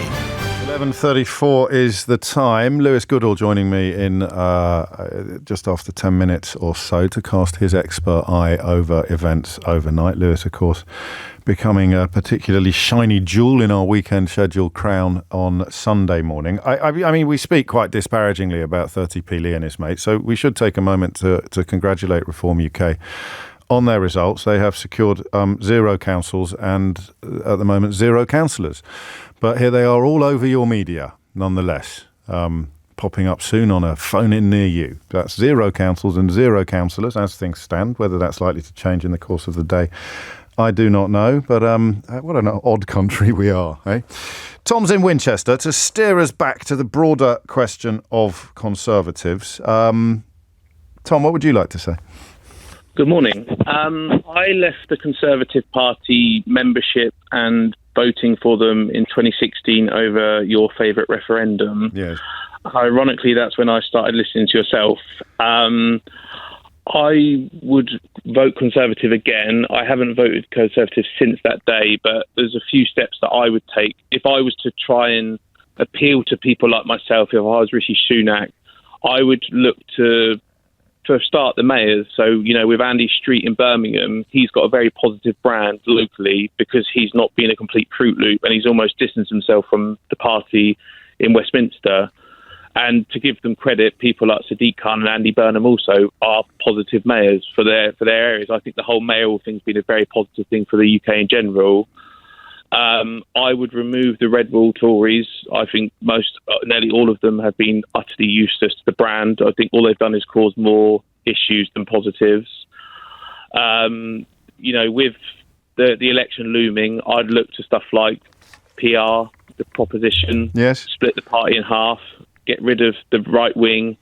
I'm quite extreme with my views on this because I'm just sick of what they've done to the brand. Just to be clear, you're quite extreme in your views about the state of the Conservative Party. You're not extreme in your views about the kind of policies that are part of the corruption of your old party. You're not a Suella Braverman type of extreme. You're a we really need some serious change type of extreme. Yeah, I mean, David Cameron coming back was something I actually saw positively because he isn't a complete and utter deranged idiot. No, but that's a low bar. I know. What is it that you like about David Cameron? Well, he's not a complete and utter deranged idiot, although his arrogance, hubris and entitlement brought us to the point that this conversation began, brought us to Brexit, and arguably brought us to that defeat. But I think if I was to look at, and I agree with that point, but I think if I was to stop talking about the boats, I think remove the whips and stop having people really like Pretty Patel. Yeah, this is really interesting, isn't it? So I'm very pleased with my Eagle Eyes Action Man analogy. I don't know if you heard it. Did you have an Action Man when you were young? I did have one as well, yeah. So if you got a matchstick, if you moved the eyes so they were looking to the right and then shoved a matchstick in there with a bit of super glue, you'd never be able to move them back again. That's the Conservative Party, that is. They cannot look anywhere except further to the right than where they currently are. And if Action Man turned to the left, they'd see people like me literally holding their hands up, pleading to come back to where they were. Yes. And I think that's where I'm just dismayed by it, because I will never vote Labour. That's my views, and I'm entitled to those views. Of course you are. Don't be so defensive. Yeah, although I was about to ask you why. Why could you not vote for a centrist Keir Starmer-led Labour Party, Tom? Well, for a start, because of I've got a proposition that I'd like to see the PR and split the party in half. Yeah. And part of the problem is where I live in Winchester, I don't think Labour would even try to win. It's constituency specific rather than national policy based. I said to your producer that I would only now vote for a party that would be positively talking about rejoining the Customs Union for a start. Like I struggle to believe that Keir Starmer will go through 5 years without having to just start to persuade the country to say, look, this is an utterly ridiculous situation that we're, as you've said so many times, cut our toes off, and we're just sort of like milling around looking for the toes in the sea, and we can't find them. But instead, we're just focusing on boats and talking about like Rwanda, and just like I just don't understand how the country. Well, I've read your books, but I don't understand how the country has fallen so far so quickly. Hang on a minute, that's not the kind of endorsement I'm looking for. That's exactly what I explained in the most recent. Well, it touches on some of the things you've just described. I think the biggest thing, and this does go back to 2016, was probably a detachment from the observable realities around us, and the Conservative Party, oddly, whether consciously or unconsciously, and I think Liz Truss watched Boris Johnson and thought, oh, that's how you do it. You just lie. You just talk jibber jabber, and if Starmer did one thing, I'd vote for him. If Starmer said on day one of a government, I will produce a legislation that means that Liz Truss does not get her Prime Minister's salary for the rest of her life, I'd vote for Keir Starmer, because she's destroyed the Conservative brand more than Rishi Sunak ever will be able to. Yeah. No, the only thing I'd finally say, is with Rishi Sunak, if I was him in his situation, the only thing I think that the EU alignment he's got no chance of doing, even though I'd love him to do it. The only thing I look back to was 2021 when they came out the initial parts of the pandemic, and there was the vaccine bounce. But one of the things that people forget is that Rishi Sunak came out and raised the national insurance for the NHS and care sector, and the ratings for the Tories then were sublime. They were miles ahead of Labour, and they were in government after 12 years. If he turned around tomorrow and said, look, scrap these tax cuts, the whole country's in an absolute... He won't say they're in a whole mess, but if he said, look, we need to focus on the NHS and the care sector to help people, I think, again, he's got a chance of wooing voters back. But I can't see the Tories being in power again at this rate. I can't, not in my lifetime. I can't see. I'm wary of hyperbole, but I don't know if this is hyperbole, because of that problem we have in imagining. Is why you're suggesting that the party needs to split in two, and then you can imagine what both halves would look like. But imagining both halves surviving under one umbrella is impossible. And imagine either half triumphing electorally in a first-past-the-post system is also impossible. This is existential then, isn't it? Yeah, I think the only other thing is I always say there's three parts to the Conservatives. They talk about this ridiculous families thing, that drives me up the wall. But the thing I always think is there's three parts to the Tory family. There's the kind of right wing, which is Braverman, Patel, Farage, all these other, because Reform really are just a push button for the Conservatives to go further right. I don't think they actually serve any other purpose. No, I know they don't. And that's when we're back to the matchstick wedged in the eagle-eyed action man, isn't it? Yeah, and I think you've got the central Liberal Conservatives like myself I would happily vote for a Liberal Conservative Prime Minister tomorrow. Name one. Then you've also got the Red Wall. Name one. Ken Clarke? No, you can't have him. Someone who's actually in the current parliamentary party. It's a tough one, isn't it? It is. Tobias Ellwood. Yeah, Caroline Noakes is getting quite a lot of love. My local Conservative MP, Steve Bryan, he's all right. He's actually all right, and that's probably about as positive as I get at the moment, because fair enough. Boris Johnson kicked them all out. So is he better than he's not a complete? What did you say about David Cameron? A complete gibbering idiot. Fruit Loo, one of them. Yeah, I've got a lot of work to say about David Cameron. We need like a colour chart, a Dulux colour chart with complete gibbering Fruit Loop at one end, and then for you, Steve Bryan. The other one, Greg Clark, I'm getting on my list. Robert Buckland. I do stay in the loop of the Conservative Party because I've been, loyal to the Conservative Party for so long. But I can't picture a way of which this ever goes anything other than it's over. No, I can't either. Well, that's the next topic. That's the next topic. Yeah, unless they bring in PR. But who would bring in PR if they had literally just won an election off the back of a first past the post? Tom, brilliant stuff. I know I keep saying it, but this just is one of those days where I can't believe how lucky I am to have by far the best listeners and callers in the history of phone-in radio in the United Kingdom. Do you know why I said that? Partly, A, because it's true, but B, because I said a moment ago, I don't really like hyperbole. But I have the best callers in the history of phone-in radio. Wait for it, in any language, not just in English. You think there's some old Serbo-Croat phone-in show out there where they've got better callers than me? Well, you've got another think coming. I think we might open up Idiot's Corner, although this could be a joke that I don't get from Carl, has just listened to Tom provide, I thought, a singing critique of the Conservative Party's current travails. But Carl's been in touch to say, this guy isn't a Conservative, he's a socialist. He's not fooling me. They walk among us. It's coming up to 11:45. Lewis Goodall joining us after this. James O'Brien on LBC. 11:47 is the time. You're listening to James O'Brien on LBC, where the existential threat that the Conservative Party is under has grown in heft, if you like, over the course of this conversation. And that's why I think calls like Tom are particularly valuable on a day like today, for a number of reasons. Number one, to remove any fears of echo chambery style analysis. I'm looking for people who, like Tom, can say, I can't imagine myself ever voting Labour, whether for reasons of geography, constituency geography, whether for reasons of sort of tribalism, whether for reasons of political principle, whatever the reason may be, the people that the Tory party needs to win back, I can't quite see a clear path to an explanation of who they are and how they do it, because a party that contains Suella Braverman at one extreme, and it's hard, as we just established, to find brilliant examples of current parliamentarians. You could say Rory Stewart or David Gauke even, but they're not there anymore. They got slung out by Dominic Cummings. And therefore, what are you even talking about when you talk about a Tory party post next election, when and indeed if it ever actually happens? Alicia Kearns, for people interested in such matters, and I am, is also getting talked about a lot. She's been very strong on the Middle East, apparently, so maybe she could be filed under sensible.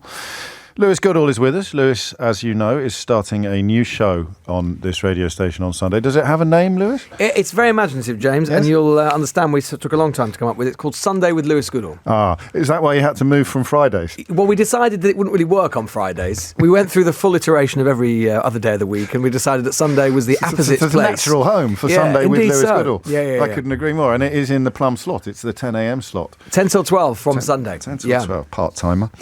We look forward to that. Have you been up all night? What do you do on a personal level on nights like Well, as you know, James, sort of very. This is my Christmas, things like this. But the thing is that now we've increasingly moved to these sort of almost 3-day extravaganzas with these things. Whereas, once upon a time, listeners will remember nearly all of the counts were done overnight. You kind of have to pace yourself a bit. So I actually, against all my instincts and reflexes, went to bed, although I'm feeling quite glad of it this morning. Yes, no, fair enough. I didn't stay up for Redditch, but I regret it. I didn't stay up for Redditch. That could be your next memoir, couldn't it? Next! That could be your memoir. I meant your next book when you finish the one that you're currently working on. Not far from me. I didn't stay up for Redditch by Lewis Goodall. Alas, should have done. Give us what you think of the headlines, or even perhaps the interesting things that aren't going to make the headlines. Well, look, I think we should say, first of all, and it just connected to what I've just said, because we've moved to these 3-day or 2 to 3 day local election kind of long weekends, if you like, the worst kind of long weekend for many people. It is true, something that I think people have not borne in mind adequately in the last few cycles is you rush to the instant judgments on the Friday morning or the early Friday afternoon. And actually the narrative can change quite quickly. I remember the year before last, it looked like it'd been a sort of terrible result for Labour, pretty good for the Conservatives on the Friday morning, but when the different mayoralties started to come in and so on, you actually saw a much more varied picture. So we shouldn't rush to judgment. What I would say is what we shouldn't rush away from, because we're going to get 2,000 more council seats come in over the course of the next 24 to 36 hours, the mayoralties this afternoon and tomorrow. We shouldn't lose sight, I would just say, of Blackpool South. Blackpool South is going to be, and seats like it, far more important than anything that actually happens with, say, the big mayoralties, which will get all of the attention. Because that was the story of 2019. That was the story of 2019. It was winning seats like Blackpool South, which had largely been, sort of absolute marginal seats. And the point is as well, that brought the Conservatives their big majority. But more importantly as well, I think you have to see it in the context, the piece, which is, I think we lose sight of this. We've had a lot of by-elections in the course of this Parliament, partly as a result of the recall provision that we now have. Yes. That means we have more opportunities to test the kind of political weather as the Parliament has progressed. And if you just take the long view from 2021, basically the story of parliamentary politics, in terms of by-elections at least, from 2021-22 onwards, is crushing defeat after defeat for the Conservatives. Initially to the Lib Dems in the south of England. You think of seats like, North Shropshire and Honiton and Cheshire and Amersham and so on. But pretty much from the back end of 2022 onwards to Labour. You think of Selby and Ainsty, Conservative to Labour, swing 23%, Mid-Beds 20%, Tamworth 24%, Wellingborough 28.5%. And now Blackpool South 26%. We've kind of got used to this. These are massive. I hadn't thought of it in conjunction in the main, in the whole. Indeed, we've got used to this, but I mean, if you look just Blackpool South, as I say, third biggest swing to Labour in parliamentary history at a by-election, and the Conservatives only just defeated Reform by 100 votes. So for my money, you can always point to a particular by-election and say there are particular kind of exigencies and things about that place and whatever, but if you put them all together, what you've seen is a long trend of really profound defeat for the Conservatives, and there is no sign of that trend abating or lessening, which really, Rishi Sunak is fond of saying this is midterm problems. This is midterm if you think like the end of November is the middle of the year. It's not. This is getting towards the absolute sort of fag end, bottom of the year and of the parliamentary term. And if there's no sign of kind of resurrection or vivification for the Conservatives, then you've got to ask, number 10, what is the plan to get themselves out of it that has been different up to now? And what would they say? I think they would try and say, they would point to the last couple of weeks, and whatever you think about the particular politics of it, they would point to Rwanda, they would point to getting on the front foot on things like benefits and so on. And again, just leave aside one's own personal views about those things. People listening might not like that. But these are things they think they can get to the front foot on politically. And they think that if they can just get through this danger period now for Rishi Sunak, which is going to be dangerous, perilous in parliamentary terms, in terms of the leadership of his party over the next 48 hours or so, they think if they can get through it, they can point to victories, as we're expecting in the Tees Valley, imminently for Ben Houchin. I've been talking to Birmingham Labour sources this morning who are very pessimistic about Labour's chances in the West Midlands with Andy Street, partly because of the Gaza issue and the Muslim vote in Birmingham in particular being suppressed for Labour. Maybe they can point to, I know there's been a lot of rather fetid speculation about Susan Hall over the past 24 hours, but if they can point to it, maybe a narrower than expected defeat in London for Susan Hall. I was speaking to a London Conservative source this morning who said that they would be amazed if she won. They were saying that... Just as a fan of mischief. For our purposes, James. I was going to say cynically, for business. For business, it certainly might not be be the worst outcome. But certainly in terms of it would be. I mean, look, it would be an astonishing upset, if and it were would to dominate. happen, the only path through which it could be delivered would be if turnout in central London went off a cliff, and partly perhaps the suppression of a Muslim vote would be there, despite Sadiq Khan's if that's happening in Birmingham, there's no reason it wouldn't happen in London, although perhaps and high turnout in outer London. And high turnout, basically the Boris Johnson strategy plus. And the fact, I mean, this is a Conservative source, London source saying this morning. They were saying, which is true, that Sadiq Khan, I think most impartial political analysts would reckon with, he's got his problems as a candidate. For a start, he's running for a third term. Yeah. That's never happened before. Ken Livingstone running lost. on I'm not Susan Hall. Boris Johnson would probably have lost if he'd tried it in 2016. So, it is a difficult start to begin with, albeit with obviously the Labour Party nationally polling extremely well. There has been ULEZ. So there are people who would say that he had deep frailties as incumbent. And indeed, I think if Susan Hall does lose more narrowly than expected, there will be, as this Conservative was saying to me, there will be a real inquest within the London Conservative Party, and which ultimately to some extent comes down to Sunak's door as the party leader, about the selection. If Paul Scully, for example, who had previously been Minister for London, widely respected MP, had run, we might be having a different conversation today if indeed it turns out it is a bit narrower than people expect. Although, and I know you know this, it is a little anomalous because Sadiq Khan is less popular than the party at the moment. And these mayoralties, in fact, almost all of these mayoralties, I suppose Boris Johnson was the apotheosis of this, have been often seemed to be more about candidate than party. Indeed so. And we are seeing, I mean, look, it's likely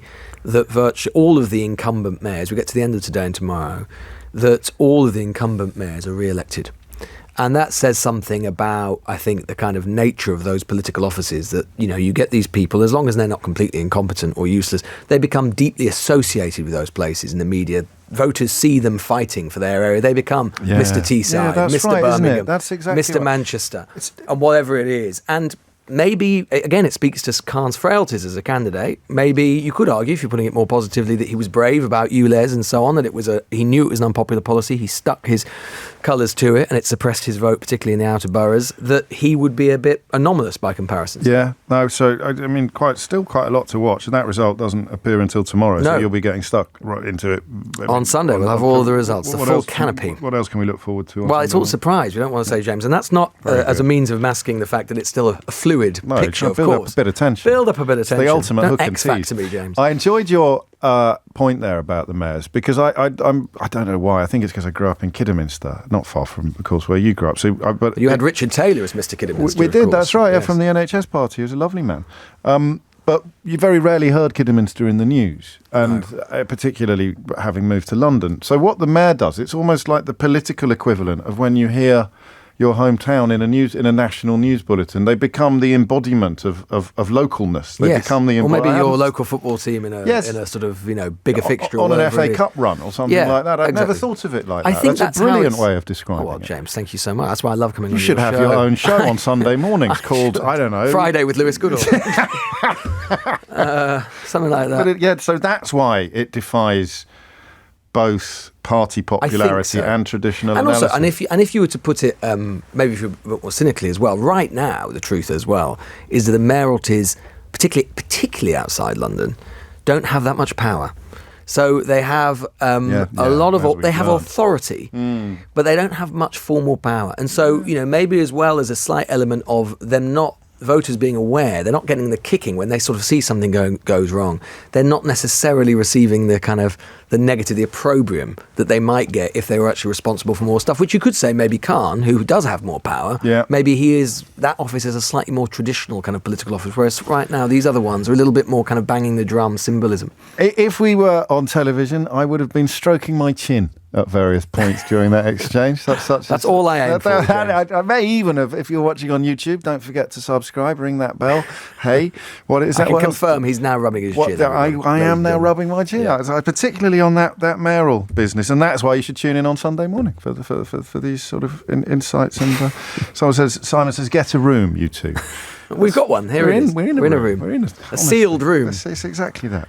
Lewis Goodall, many thanks indeed. The time is approaching 12 noon. You are listening to Fridays with James O'Brien on LBC. Time now for, well, you know what it's time for now. James O'Brien on LBC. Good grief, the third hour. It is 3 minutes after 12 and you are listening to James O'Brien on LBC, where I want to do, we don't allow ourselves much time with our crystal balls, do we? We're too busy dealing with what's unfolding in front of us and what's happened behind us than to have a proper, long, hard look at what's likely or possibly going to transpire ahead of us. But I have been drawn this morning to the question of existential threat to the Conservative Party, and indeed to at least one caller's analysis of the need for a profound change in order to survive, whether it's some form of electoral reform, which is unlikely, given that electoral reform in this country would involve the party that has just won via a first-past-the-post system legislating to abandon the first-past-the-post system. The only time in which we've seen it become reality, never mind mere likelihood, was when the Conservatives needed the support of the Liberal Democrats to form a government. And one of the requirements of that coalition agreement was, of course, a ballot on a form of electoral reform. I can't quite see that happening again, absent another coalition at some point and the Liberal Democrats having another chance to get something over the line. So I don't know that that's going to happen. But when Tom talked about a split in there are now two Conservative parties. See, with Corbyn's Labour, there were never two Labour parties in Parliament. There were two Labour parties in the country, but there were never two Labour parties in Parliament. I don't know why. Well, I do know why. It's because Corbyn represented a kind of tradition of dissent within his own party. And there's no way that anyone could describe Rishi Sunak as that, you know, the ideological purity lot on the left who are spending all of their time trying to root out people from their own organisation for not being ideologically pure enough. In a way, they were Corbyn's people, and there's none of them in Parliament because Parliament is a place where pragmatism is prized, or self-interest, of course, is prized. It depends how you look at it. It could be one man's pragmatism is another man's ambition. So the Tory party in its current form does not stand comparison with the mess that the Labour Party found itself in just before Keir Starmer took over. And not to minimise Keir Starmer's achievement, that's why he was able to reunite it, to recalibrate it as a sensible-looking, electable operation, which it wasn't by 2019 under anybody's measure. So the Tory party is, and I did an A-level in politics in 1990. I mentioned that solely to establish the span of time over which I have some vague qualification to comment. The Tory party, I'm going to suggest to you, and I wouldn't have done this at 10 o'clock, but having listened to the calls that we've taken today, the Tory party is in, I would say, graver danger than at any point in my life.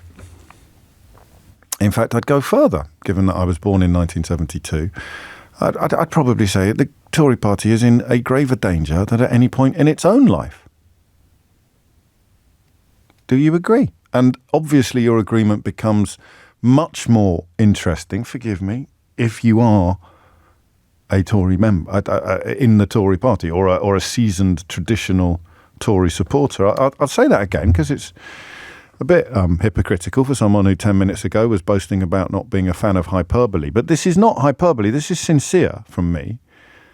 The more I've thought about it this morning, the more and regardless of what happens in the general election, I mean, almost up to and including a narrow win for the Tories. I grant you, it sounds a bit odd to say that they could win very, very narrowly and still be under existential threat. But you know, we talked about Tito in the former Yugoslavia earlier this week, and the idea, oddly, it was in the context of Nicola Sturgeon and Humza Yousaf's inability to hold the party together, really. Or certainly inability to hold the coalition together. But the idea of a leader whose personal attributes are so great that they can somehow defy reality. They can hold together all manner of disparate ingredients, as Tito did for the former Yugoslavia. I grant you that's probably a simplistic analysis, but absent that, if you can't think of a Tory who could somehow, and Johnson tried, and Johnson could try again, and some people would want Johnson to try again, but if Johnson tried again, even if he succeeded, it would all fall apart again because of Johnson's moral depravity and his inability to be serious or tell the truth, or for most of his life, keep his trousers on. So the idea of a figure so charismatic and effective that they could not only plaster over all of the cracks in the Tory party machine, but also somehow turn it into an outwardly cohesive phenomenon, I just can't see it. So get your duster, get your chamois leather, get your crystal ball out, give it a little polish with your chamois, have a look into it, tell me, what does the future look like for the Conservative Party? And you go to the front of the queue, at least in the first instance, if you can tell me what the future looks like for your Conservative Party. For your Conservative Party. 0345 6060 973 is the number you need. A couple more calls on questions that I've already asked, which of course are queuing up. We'll take those in a moment. But first I thought, shall we have a little listen to Rishi Sunak speaking a few moments ago at a military base in Yorkshire? Do you need to convince your party you can do better in a general election? Well, as I said, if Keir Starmer was in Harlow on Wednesday saying that was a place that he needed to win in order to win the next general election, that hasn't happened. We still haven't got the results from places like Tees Valley with the Mayoralty results, which again is a key battleground. I'm focused completely on the job at hand. That's delivering for people across the country. If you just look at what we're doing in the last week or so alone, a £900 tax cut hitting people's payslips, the first failed asylum seeker off to Rwanda. At the same time, what have Labour said? Well, they said that they are going to scrap the Rwanda scheme and, as far as I can tell, offer an amnesty to illegal migrants. That's no way to solve that problem, which is important to people right up and down the country. That is really bad, man. In fact, crikey. Do you know, as that played out, the political editor of HuffPost, Kevin Schofield, who's a very astute observer of politics, he tweeted, judging by the level of denial, this was much earlier today, but it just popped up on my feed, judging by the level of denial from senior Tories this morning, the looming Labour general election victory is going to come as a massive shock to them. Do you know, I'm actually going to play you that again because I'm surprised at how rattled he sounds. And it wasn't a particularly difficult question. In fact, going back to what Emily Craigie was alluding to when she talked about having asked Ben Houchen the question about his political future about 1 million times, this is a question that Rishi Sunak woke up this morning knowing he was going to be asked several times. And this is the best he could do? Do you need to convince your party you can do better in a general election? Well, as I said, if Keir Starmer was in Harlow on Wednesday saying that was a place that he needed to win in order to win the next general election, that hasn't happened. We still haven't got the results from places like Tees Valley with the Mayoralty results, which again is a key battleground. I'm focused completely on the job at hand. That's delivering for people across the country. If you just look at what we're doing in the last week or so alone, a £900 tax cut hitting people's payslips, the first failed asylum seeker off to Rwanda. At the same time, what have Labour said? Well, they said that they are going to scrap the Rwanda scheme and, as far as I can tell, offer an amnesty to illegal migrants. That's no way to solve that problem, which is important to people right up and down the country. So do you need to work harder to convince your own party that you can lead them into a general election? Something, Harlow something, Rwanda something, Starmer something, amnesty, something, Blair. Not Blair, Blur. Well, not Blur, but oh heck! How do you pronounce? If it's spelled Bleurgh, how do you pronounce it? Blair. Yeah, thank you, Blair. So anyway, amnesty, something, Blair, not Blair and not Blur. Although I believe Dave Rowntree of Blur is running as an MP in the party that was once led by Blair. So I don't know where I'm going with this, but I feel that I'm running out of road. Shall I take a call? Paul's in Weybridge. Paul, Blair or Blur? Oh, Blur. Carry Definitely on. Blur. What made you pick up the phone today? The Labour Party, the point you made about since 1990, you'd never seen the Conservative Party in such a bad Since 1922, state. Mate.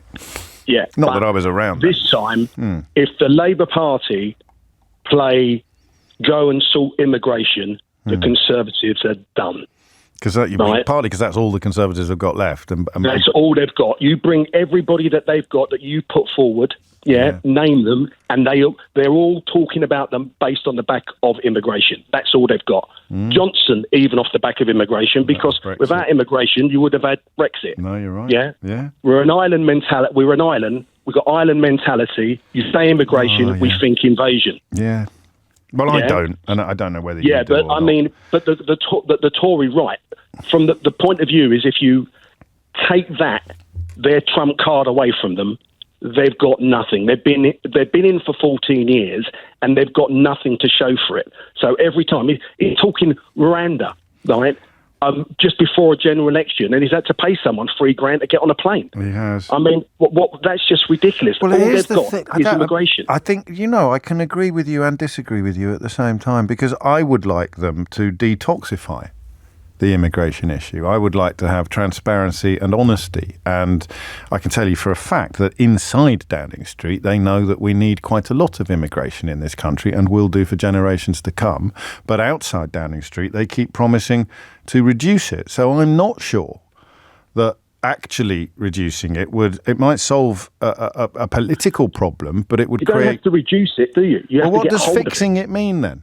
Well, it means having a system that stops the Conservatives making immigration so toxic. But they will always make it toxic, because you'll stop the boats or whatever and bring back proper asylum processes, which means we will have an increase in the number of people securing asylum here, as is right and proper. But the Tories will have now moved so far in the direction of Suella Braverman that they will say there is a genuine refugee fleeing persecution and war, and the Labour Party have let him move to Birmingham. And that they'll just revivify the toxicity and the unpleasantness, because you got close to it when you talked about an island mentality. What it really is xenophobia. And it doesn't matter what they do with immigration. This is why it's fallen apart as a topic for the Tories in the last couple of years. They've had 14 years to deliver the whether you want to call it the nasty party stuff or the robust restrictions on it or the control our borders rhetoric. They've had 14 years to deliver it, and they can't. Yeah, but the Labour Party needs to be careful that it doesn't fall into the trap that they end up spinning the Tory line on immigration. I think they are falling into that trap. They definitely are. Yeah. Because when they sit there and they go, well, have you got a plan? Have you got a plan? What you're basically doing, what the Labour Party should do is go, right, let's get our best minds. We're not at war, but let's have an immigration cabinet. Completely transparent about it. The problem with this is that it puts immigration in crisis territory. It's a crisis. It's a massive problem that must be solved. And that is... A, not necessarily true in terms of statistics and evidence, and B, it's a Farage narrative. But who feeds off it, James? Well, I know, but I want to take it off. But they wouldn't be there. You wouldn't. You have to, whether people like it or not. No, but they would be there. They would be there, because whatever you did, you would still have Farage Mark II complaining about there being... Ultimately, you and I can have a sensible conversation about immigration and what's needed in the relationship between demographics and economics and resident population and incoming population. But there will always be somebody, whether it's Nick Griffin or Nigel Farage or somebody else, there'll always be somebody who goes, oh, foreigners, ugh. And when the Tories are looking electorally fragile, they will be the ones hemorrhaging support to the people going, ugh, foreigners, ugh. And they will change their plans accordingly. Labour can do nothing to remove the foreigners element from UK politics, ever. Nobody can. They'll always be there. There'll always be somebody there shouting about how, I don't need to remind you of what it said on posters in Birmingham in the 1970s. Exactly. They'll always be there, Paul, those people. So my position is, I think, the opposite of yours, which is the Tories are killing themselves by refusing to look anywhere else. All they're doing is looking further to the right. And Labour, if they were to actually... We're heading for the same target from completely different places or using completely different tactics, because Labour would successfully detoxify it and leave the people going, foreigners, looking isolated and stupid for a while. Because then when you have a refugee crisis or an economic crisis, I'm afraid that sort of xenophobia and othering would move straight back into the centre again. I don't think that this country has a major problem with immigration. No, but you began by saying that's the thing. If Labour can I think the phone line's gone south. If Labour can get a proper handle on that, then they'll be golden for generations to come. Again, brilliant call, really thought-provoking, and thank you. It is 12:18. You are listening to James O'Brien on LBC. James O'Brien on LBC. Not like me to miss this. Thanks to Chris Rankin for picking up on it. Good luck detoxifying immigration while the Daily Mail, etc., are still in print. I mean, I liked Paul's analysis. I liked its optimism as well. But yeah, I mean, unfortunately, I think the first phrase I came up with as a radio presenter that had legs was probably the phrase about the ease with which you can sell tickets for the ghost train as opposed to the speed your weight machine. Don't groan. I used to say a hell of a lot more than I do now. But that's the problem, you see, that the commercial imperative, really, of frightening and angering people. Look at how rich, if you think I'm exaggerating, look how rich Rupert Murdoch is. Right? So the commercial good sense, the profitability, there you go, that's the word I'm looking for, the profitability of peddling prejudice, whether it's Fox News or the Daily Mail or the Daily Telegraph or the Daily Express or whatever it may be, the profitability of peddling prejudice will always poison politics. Always. Because the people who have been sold, the people to whom the prejudice has been peddled, have votes. And the people who want those votes will have to appeal to the prejudices that have been peddled by the media. Look, it's not this simple, and it's probably more circular and chicken and egg than that.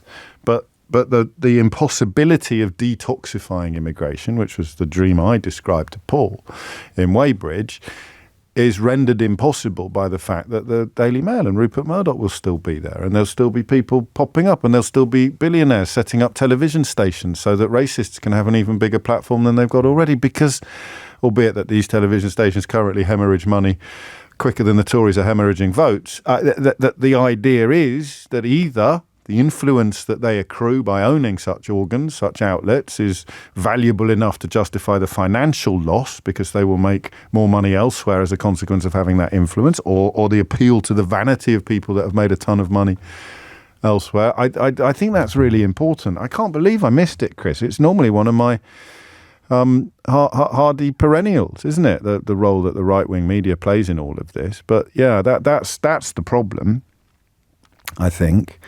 That you could have all the political will in the world to either fix or detoxify immigration as an issue, but as long as you've got people both in politics, like Nigel Farage or Nick Griffin, and or in media, like, as I've said, Rupert Murdoch or Paul Dacre or various columnists on The Sun and The Mail and elsewhere, as long as they watch their income increase according to the amount of xenophobia or jingoism or racism that they peddle, the political project to detoxify immigration is probably doomed. Oh, that's sad. I never quite worked it through that far before, but there it is. And thank you to Paul for setting my thoughts off in that direction. Tony's in Abergavenny. Tony, what would you like to say? Oh, hello, mate. Hello, Tony. Did I wake you up? Did I wake you up, Yeah. Tony? Sorry, pal. Yeah. Sorry. If a man can't have a snooze when he's on hold to LBC, then when can he? When can he? Go on. What a golden programme you got today. It's nice, isn't it? Yeah, it's all downhill now, mate. Go on with it. I was going to say, try and make it relevant. About the Tory party, which I'm not a supporter of at all. Okay. I think the only way that they can actually, people want them to come back, the sort of traditional Tory, is if they had somebody like Neil Kinnock who came in and exercised them like he did Militant that time. And I don't think they've got anybody of that ilk or is brave enough who is independent enough to do it. I think there's a Kinnock. A Starmer. Yeah, but Kinnock's easier, isn't it? Less controversial. He didn't get elected, of course, but I think everybody accepts that he's set the scene for for what followed. Exactly, and he got rid of Militant and booted him out, and that could have cost him dear. I mean, I remember the meeting when all that's the a really Hutton, good point. Yeah, they all got up and walk out. Eric Heffer, my mum used to know him actually, but they all walked out, and he said, "You'll bloody listen." Yeah, I remember that. I nearly cried because he's such a good bloke. We're not bending. In fact, you remind me, I've made a bit of a fool of myself with some of the more hyperbolic. No, well, I have, haven't I? Because the Labour Party has been in a similar existential state, and talking about how can a party contain Suella Braverman and the latter-day Rory Stewart, but in fact, the Labour Party was a party that could contain Tony Benn and Dennis Healey, or it could contain Dennis Skinner and Gordon Brown. So you can have a party of disparate parts. And people go along, talk about Corbyn, but Corbyn was 30 years he was in the party, and not one private member's bill, not one magic speech. He was no Michael Foot. He was he was more interested in he just wasn't part of the mainstream at all. He was a protest merchant. Yes, he was, and John Landsman saw correctly that he could be moulded into a wonderful maypole for disaffected voters, old and largely young. So, but bringing this to the Tory party, are they finished? I don't. I think what was interesting. I was looking at Femi on his YouTube, and he brings up a thing about the Telegraph lady who was not wanting to be fascist, and he introduced it's a poster that's on sale with the National Holocaust Museum. Yeah, and it's got a poster there, and it's got warning signs of fashion. Fascism. Yeah, and they got. About eight of those things. He's nicking my act. He's nicking my act, that lad. I was doing this before Brexit. Yeah, but he's good, isn't he? He is good, yeah. So good. So go on, give me a couple of things on that you think we could already tick off now.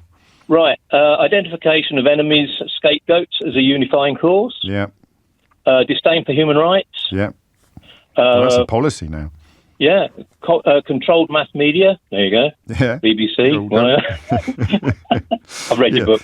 I don't think we've got that yet, but not hey ho, quite. the night is young. Look at the Mail, all those sort of things. True. What was I saying?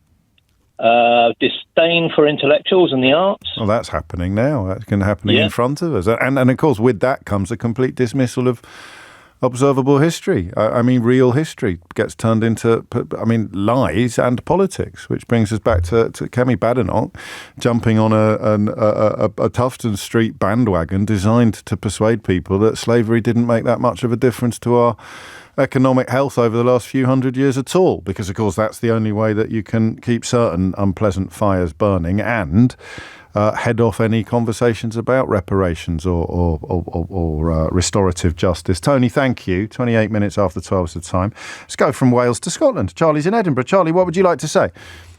Yeah, hi there.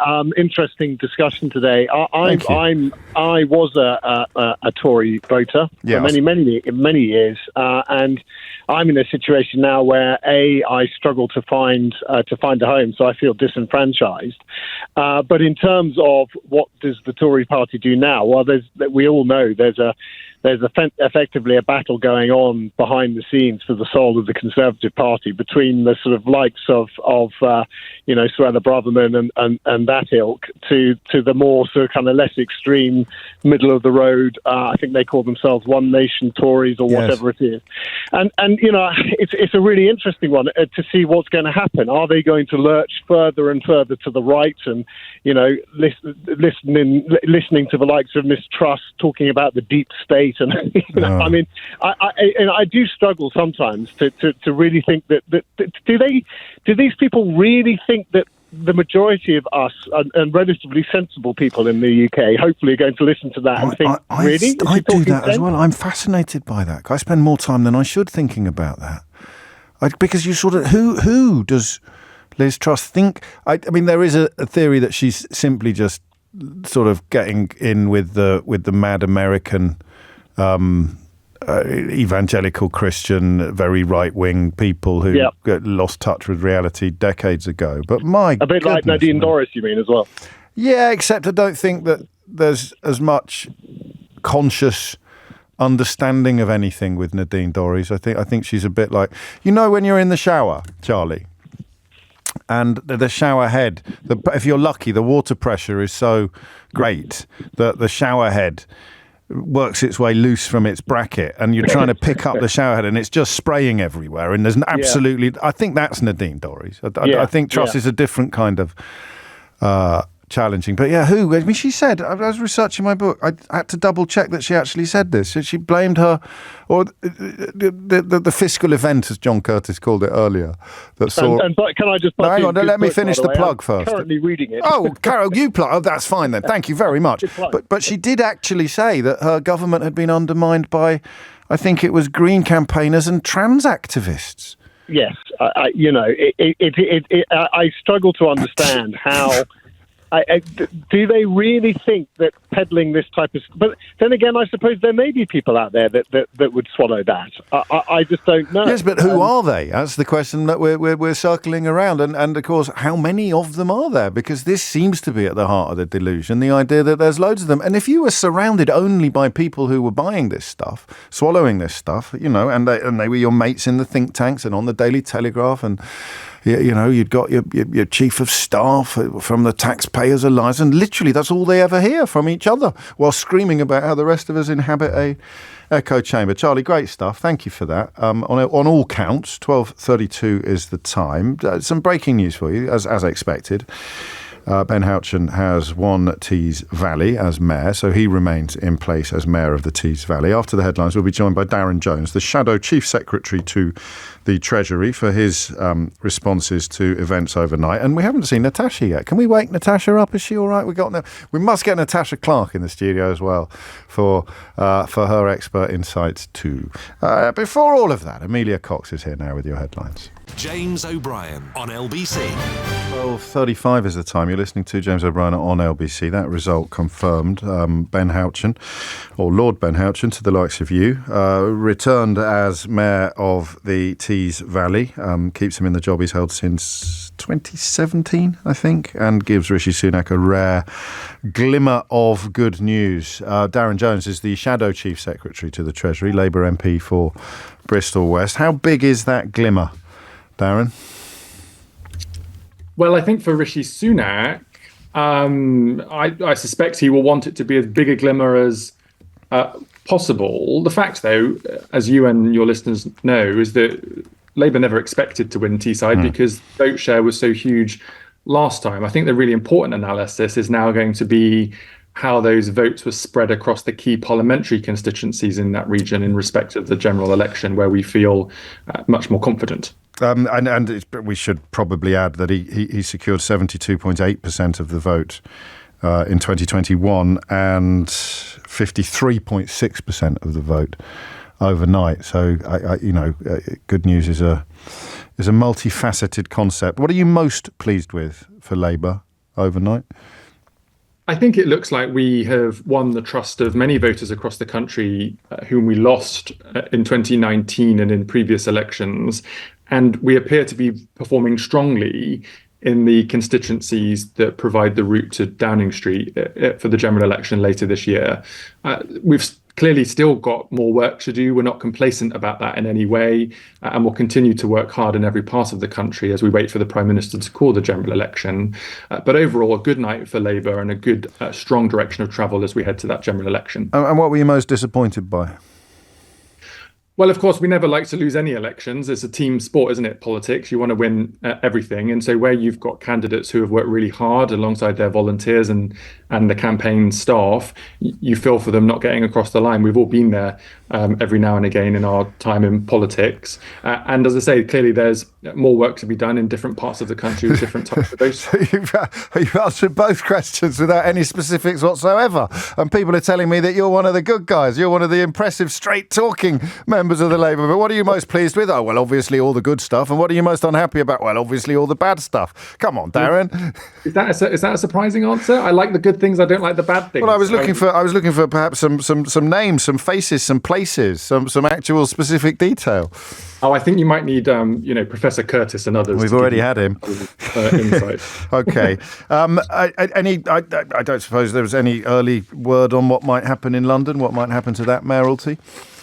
No, I have no particular insight at this stage. Obviously, it's a first-past-the-post election now, not a proportional voting system, and the votes are being counted, and we'll have to wait to see the outcome when it's declared. Well, while I have you, why do you think that the mayoral votes are so detached sometimes from the party's general fortunes, regardless of whether you're a Labour mayor or a Tory mayor? What is it about mayoralties that somehow insulate them from the ebb and flow of national party politics? I think there are a couple of things. I mean, there are lots of examples of politicians, whether you're a councillor or an MP or a mayor, where if you've got a particular kind of respect locally, or to use a kind of phrase, brand recognition, you might pick up more votes than your party's national position. We see that all the time in different parties in different places across the country. I think another problem with some of the mayoral systems is that there's not really effective scrutiny between elections. There's no accountability checks really for regional mayors, whether they're Labour or Conservative, quite frankly. And so maybe voters don't get the day-to-day analysis or questions that are put to ministers in Westminster in the same way that you do in regional elections. But it's clear that for Ben Houchen and for other Conservative mayors, they've decided at this election they need to campaign broadly as independent candidates. I think it was hard to find Conservative branding or the word Conservative on any of their literature or their campaign materials. And look, if I was in their position, I would do exactly the same thing. They've lent into their local independence as much as they can, away from Rishi Sunak and the Conservatives' national brand.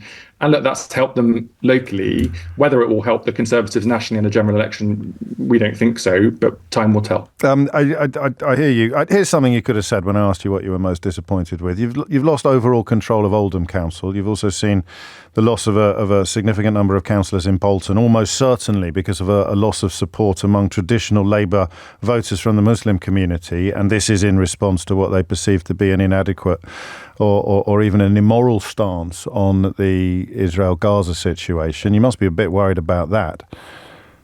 Well, yeah, and look, we're very sad about that. There's no denying that in some parts of the country where some independent candidates have run for the first time, they've attracted voters that we would want in the Labour family. On this very specific issue. On this issue. And that shows that we've got more work to do to listen to and learn from and support voters across the country and try to persuade them to vote for Labour when they get the chance to at the ballot box. So what would that look like in policy terms? Well, I think the national policy is dictated by global affairs. There's only so much that we can do, both as a United Kingdom and especially as an opposition party in respect of events in other parts of the world. But I think we need to make the case, one, about our compassion on the issues that are being affected, two, our ability to listen to people who deeply care about these issues, but three, to make the broader case about how a Labour government can change the country in their broader interests. Well, they're not really interested in that. I speak to these people most weeks, and they are motivated by a passionate concern for the Palestinian people, to the point yesterday of a young man in Boreham Wood who was thinking of not just deserting the Labour Party, Darren Jones, but emigrating, because he feels that your party has less concern about children that look like his children than they do about children that look like yours or mine. Well, look, it's not for me to say whether his view is right or wrong. That's how he feels about the situation, and I'm sorry about that. That is not the Labour Party view, I can tell you. But it's a very specific response to a failure to support, for example, an arms embargo. Of course, and on the arms export licence position, we've asked questions, we've raised issues with ministers to try to understand the legal position and what's happening on the licences, and ministers have not published the information in order for us to be able to pursue that effectively. But look, you're right, for voters that feel that way, we've got more work to do. We're very conscious of that as the Labour Party, and we're going to continue to make that case and to try to work with them and try to get their support as we approach a general election later this year. Hand on heart, when will the general election be? Don't know. I should have predicted that. It's Rishi Sunak's decision, right? And I don't think he really knows yet. All we know is that Rishi Sunak would like it to be later in the year. The question is whether the Conservative Party can hold together that long. All we know in the Labour Party is that we want it as soon as possible. We're ready to go as soon as it's called, and we encourage him to do so. Darren Jones, Shadow Chief Secretary to the Treasury and Labour MP for Bristol North West. Thank you for your time today. The time is approaching 12:44. Squeeze in a quick call, and after the next hiatus, catch up with Natasha Clark, who has been up, I think, literally all night. James is in St Helens on the future of the Tory party. James, what would you like to say? Thanks, James. First time call. I've been listening for a while. It's good to speak to you. Thank you, mate. I think what the right are going to end up with in the next few years, if we get a Labour government, which I'm expecting we will, is that you can't win when there's two parties fighting for the same votes. I think what the left has realised over Brexit and in 2019, you can't have the Greens, Labour, Lib Dems all fighting for the same votes. I think that's why you've seen Labour winning in places where the Green votes collapsed, the Lib Dem votes collapsed, and what's going to happen on the right is people can say, I voted for reform, and they've not won. And the Conservatives can't win either. So there's going to be some sort of tug of war between the two. Yes, I think there is, but they're never going to make electoral impact reform except in undermining Conservative positions, even if by some miracle they get someone elected as an MP. The major consequence of their presence in any race would be, as you've just pointed out, hemorrhaging Tory support. But if Tories got into bed with reform in order to shut off that hemorrhage, then there's loads of people and there's still a fair number of people there who'd be repulsed. There's still a lot of traditional Tory voters who would find that repulsive. Not as many as they used to be, because they've already been repulsed. But that's the problem, isn't it? That's the fundamental problem. Yeah, you can't win. You can't win all the way on one side. You've got to win the centre in some way, and that's, I guess, while they're in win the centre while you're deporting refugees and demonising disabled people. I don't think. No, and it depends. I guess the people who are voting for reform or saying they will vote for reform at the moment think that that's more important than any of the other issues that the Conservative Party might be able to achieve for them in power. That's beautifully put. And who are those people and how many of them are there? Which is a question we asked a moment ago about the people Liz Truss is appealing to when she claims that her own administration was somehow undone by eco-zealots and trans activists. I think she added in the civil service. A few of you have had a go at working out who these people are. John in Reading says, who would listen and believe that stuff, James? The biggest voting bloc of all, the elderly, the grey vote. Well, come on, mate. Maybe some of them. But Jim says, surrounded by these people who swallow this stuff, James, welcome to Fareham, which is probably also a little bit unfair on the majority of people in Fareham. But I read I say what I see. And the biggest problem for the Tory party, points out Alan, is that they believe that the bot farms are real people. It's chicken and egg, that, because I increasingly find myself persuaded that some of the bot farms are actually funded by rather more mainstream political movements or quotes, think tanks, end quotes, than you may allow, although that makes me come closer to being a conspiracy theorist than I like. But yeah, they do seem to think that the replies to Suella Braverman's tweets are somehow representative of the broader population, because they keep trying to pander to the kind of people who reply ecstatically to Suella Braverman's tweets. And in conclusion, Stephen, no, I'm not putting you in idiot's corner, because you're clearly a very nice man and very polite. You say, good afternoon, Mr. O'Brien. Michelle Obama once said, when they go low, we go high. Labour should heed her advice. Stephen, when Michelle Obama made that point, she was speaking in support of Hillary Clinton, who subsequently lost to Donald Trump, of all people. So sage and warming advice though it may be, it is not necessarily electorally pragmatic. It's 12:47. James O'Brien on LBC. It's 10 to 1. You are listening to James O'Brien on LBC. Natasha Clark, LBC's political editor, is here to answer questions that you've probably already answered 10 times in the last 12 hours, but not to me. Not to you. How threatened is Rishi Sunak? How weakened is his position? Look, it's obviously not a good night for him at all, but I still don't think that he's facing an imminent leadership challenge. Now, a multitude of reasons for that, but we're starting to see what they're going to be able to point to now, which is, look, it is possible for us to try and hold on to some of these seats, like the Ben Houchen result that's just come in into Tees Valley. And look, they're obviously going to be clutching at straws in some of these areas, and we've had Tories this morning pointing to places like Harlow, which Keir Starmer wanted to win and didn't win, places like Broxbourne as well. But there have been very few areas that the Conservatives can point to say, look, we're holding on, holding our vote. They've lost more than half, I think, now of the seats that they were contesting.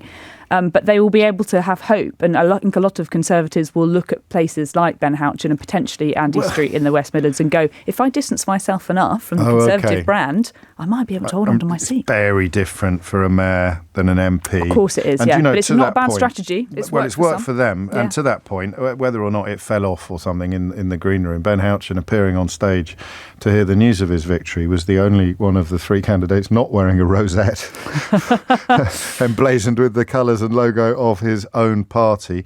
I know you're not a betting woman, but I mean, just put it in percentage terms. The likelihood of Rishi Sunak leading the Conservatives into the next general election, I'll go first, is about 85 to 90. Oh, okay. I was going to say 80. There you go. Yeah, and that felt a little bit under.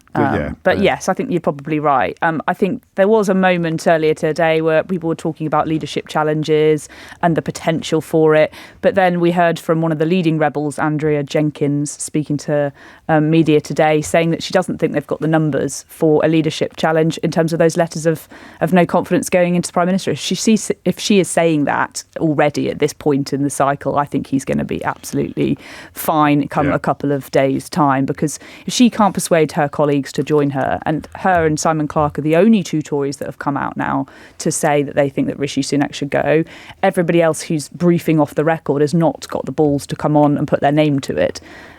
So I just don't think it's going to happen. But, you know, we could be wrong. Things could unravel over the next few days. Gravitate around, just out of interest? I mean, who would... I can't believe I'm saying these words. This is one of the dreadful things about modern politics, is you have to behave as if some people like Andrea Jenkins are serious contributors to political discourse. But imagine that she is. Who would they gravitate around? Who would be a candidate? Who would be the king across the water in these cases? So they're going to want, I think, to reach someone from the right of the Tory party, because they believe that they're not right-wing enough. They're not right-wing enough. Yeah, well done. And you heard that today from Kwasi Kwarteng when he was speaking earlier. Oh, because he's really earned the right to be taken very seriously. He has indeed, I'm sure. We love him. But look, that's he shares a lot of views. Other people in the Conservative Party do share that view. Parliamentary Conservative Party, that they need to address the threat from the reform, because they are taking 11, 12, 13% of the vote, and they believe they should be taking that. So you heard from Kwasi Kwarteng earlier, he thinks the Conservatives need to be more conservative, set out what they mean. And there are many people on the right of the Conservative Party that I'm sure will be willing to stand ready for election. You saw from Suella Braverman overnight, she was at the Fareham Count, and LBC was speaking to her, and look, she did quite well. They did quite well in her ward. She is one of the people that we think will cling on to her seat because she's got a healthy Tory majority. And it really does depend what the scale of defeat looks like for the Conservatives, and when we're thinking about what happens next, if Rishi Sunak loses that election and they have to go then into a new Tory leadership election about which way the party might go. I'm sure there's some people on the left and the centre of the Conservative Party that will stand too, but they will, inevitably have their soul-searching moment where they've got to go through some iterations. We had it after 1997, and we're going to have it again now. You've answered a couple of the other questions I was going to ask, because you're so good at this. The significance of the reform vote and what the results mean for the general election. So, in a word, do you think that Nigel Farage might come back into politics? I think he's obviously thinking very long and hard about it. That's at least 12 words. One word, sorry. Okay, no. Okay. Thank you, Natasha Clark. Many thanks. Are you going to have a rest now, or are you carrying on through? No, I'm powering through now. This is the spirit. What are you fueled by? We've got more results. What are you fueled by? I've just had a coffee and an orange juice. Perfect. Lots of sugar. Great stuff. It's coming up to 12:56. LBC's political editor, Natasha Clark, keeping you company throughout the rest of the afternoon. As she quite rightly reminds us, more results come in. Full disclosure, this week was a particular pleasure with a massive LBC fan. You never know for sure when you have a guest booked, A, whether they'll have the first idea who the interviewer is, and B, whether or not they have any idea what it is, even if they've heard of us, that we actually do. But Angela and her mum, actually, are massive, massive LBC listeners. And Angela, of course, is one of the best chefs in the country and a pioneer when it comes to female chefs in traditionally very male-dominated kitchens. And I can tell you that if you enjoy the hour I spent with her half as much as I did, then you're in for a massive treat when you download this week's episode of Full Disclosure. We were working at 7 a.m. We were finishing around midnight. Non-stop. I mean, you'd have a little You'd have a little service. break in the morning. Right. And then you'd have about an hour or so in the afternoon, and that was it. And then you'd carry on. It flies a coach and horses through every law, doesn't it? Every employment law exemption. And then and we did that 5 days a week, and then on a Saturday we'd come in at 12. That was our lying. And then we had Sunday off, and we weren't. Listen, other kitchens were doing exactly the same hours. It was the madness of it all, and France was doing the same, and everyone, until the laws all changed. But you sort of were on that adrenaline ride, I suppose. You like doing it, you love doing it, and I managed those hours for about a year, and then after a year, I said, Gordon, I love you. I just can't do it another year. It's killing me. And then went off to work. Went to Italy. I went off to work with Giorgio in Italy, and then came back and worked for Gordon and the company. But I did love working for him. I've no regrets ever working for Gordon. Is that a natural career path that you do a fixed amount of the mad hours? Yeah. And then if you're good, you'll take a slightly more supervisory position. Yeah, I think a lot of other people stayed there longer with Gordon. Right. I obviously stayed with him longer.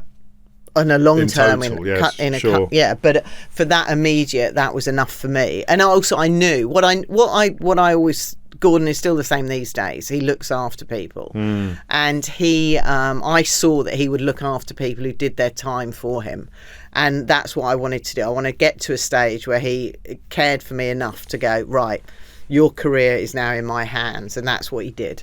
And and I suppose it was a bit of, I've proved myself. I've done my year. If I need to do another 6 months, I'll do it. But right. if I've done enough, and you're going to look after me, and that's sort of like how it worked, really. Where's the satisfaction at this point, Angela? Where's because it sounds absolutely torturous to outsiders, and you obviously putting an amazing plate of food in somebody who's got the ability to tell you that it's an amazing plate.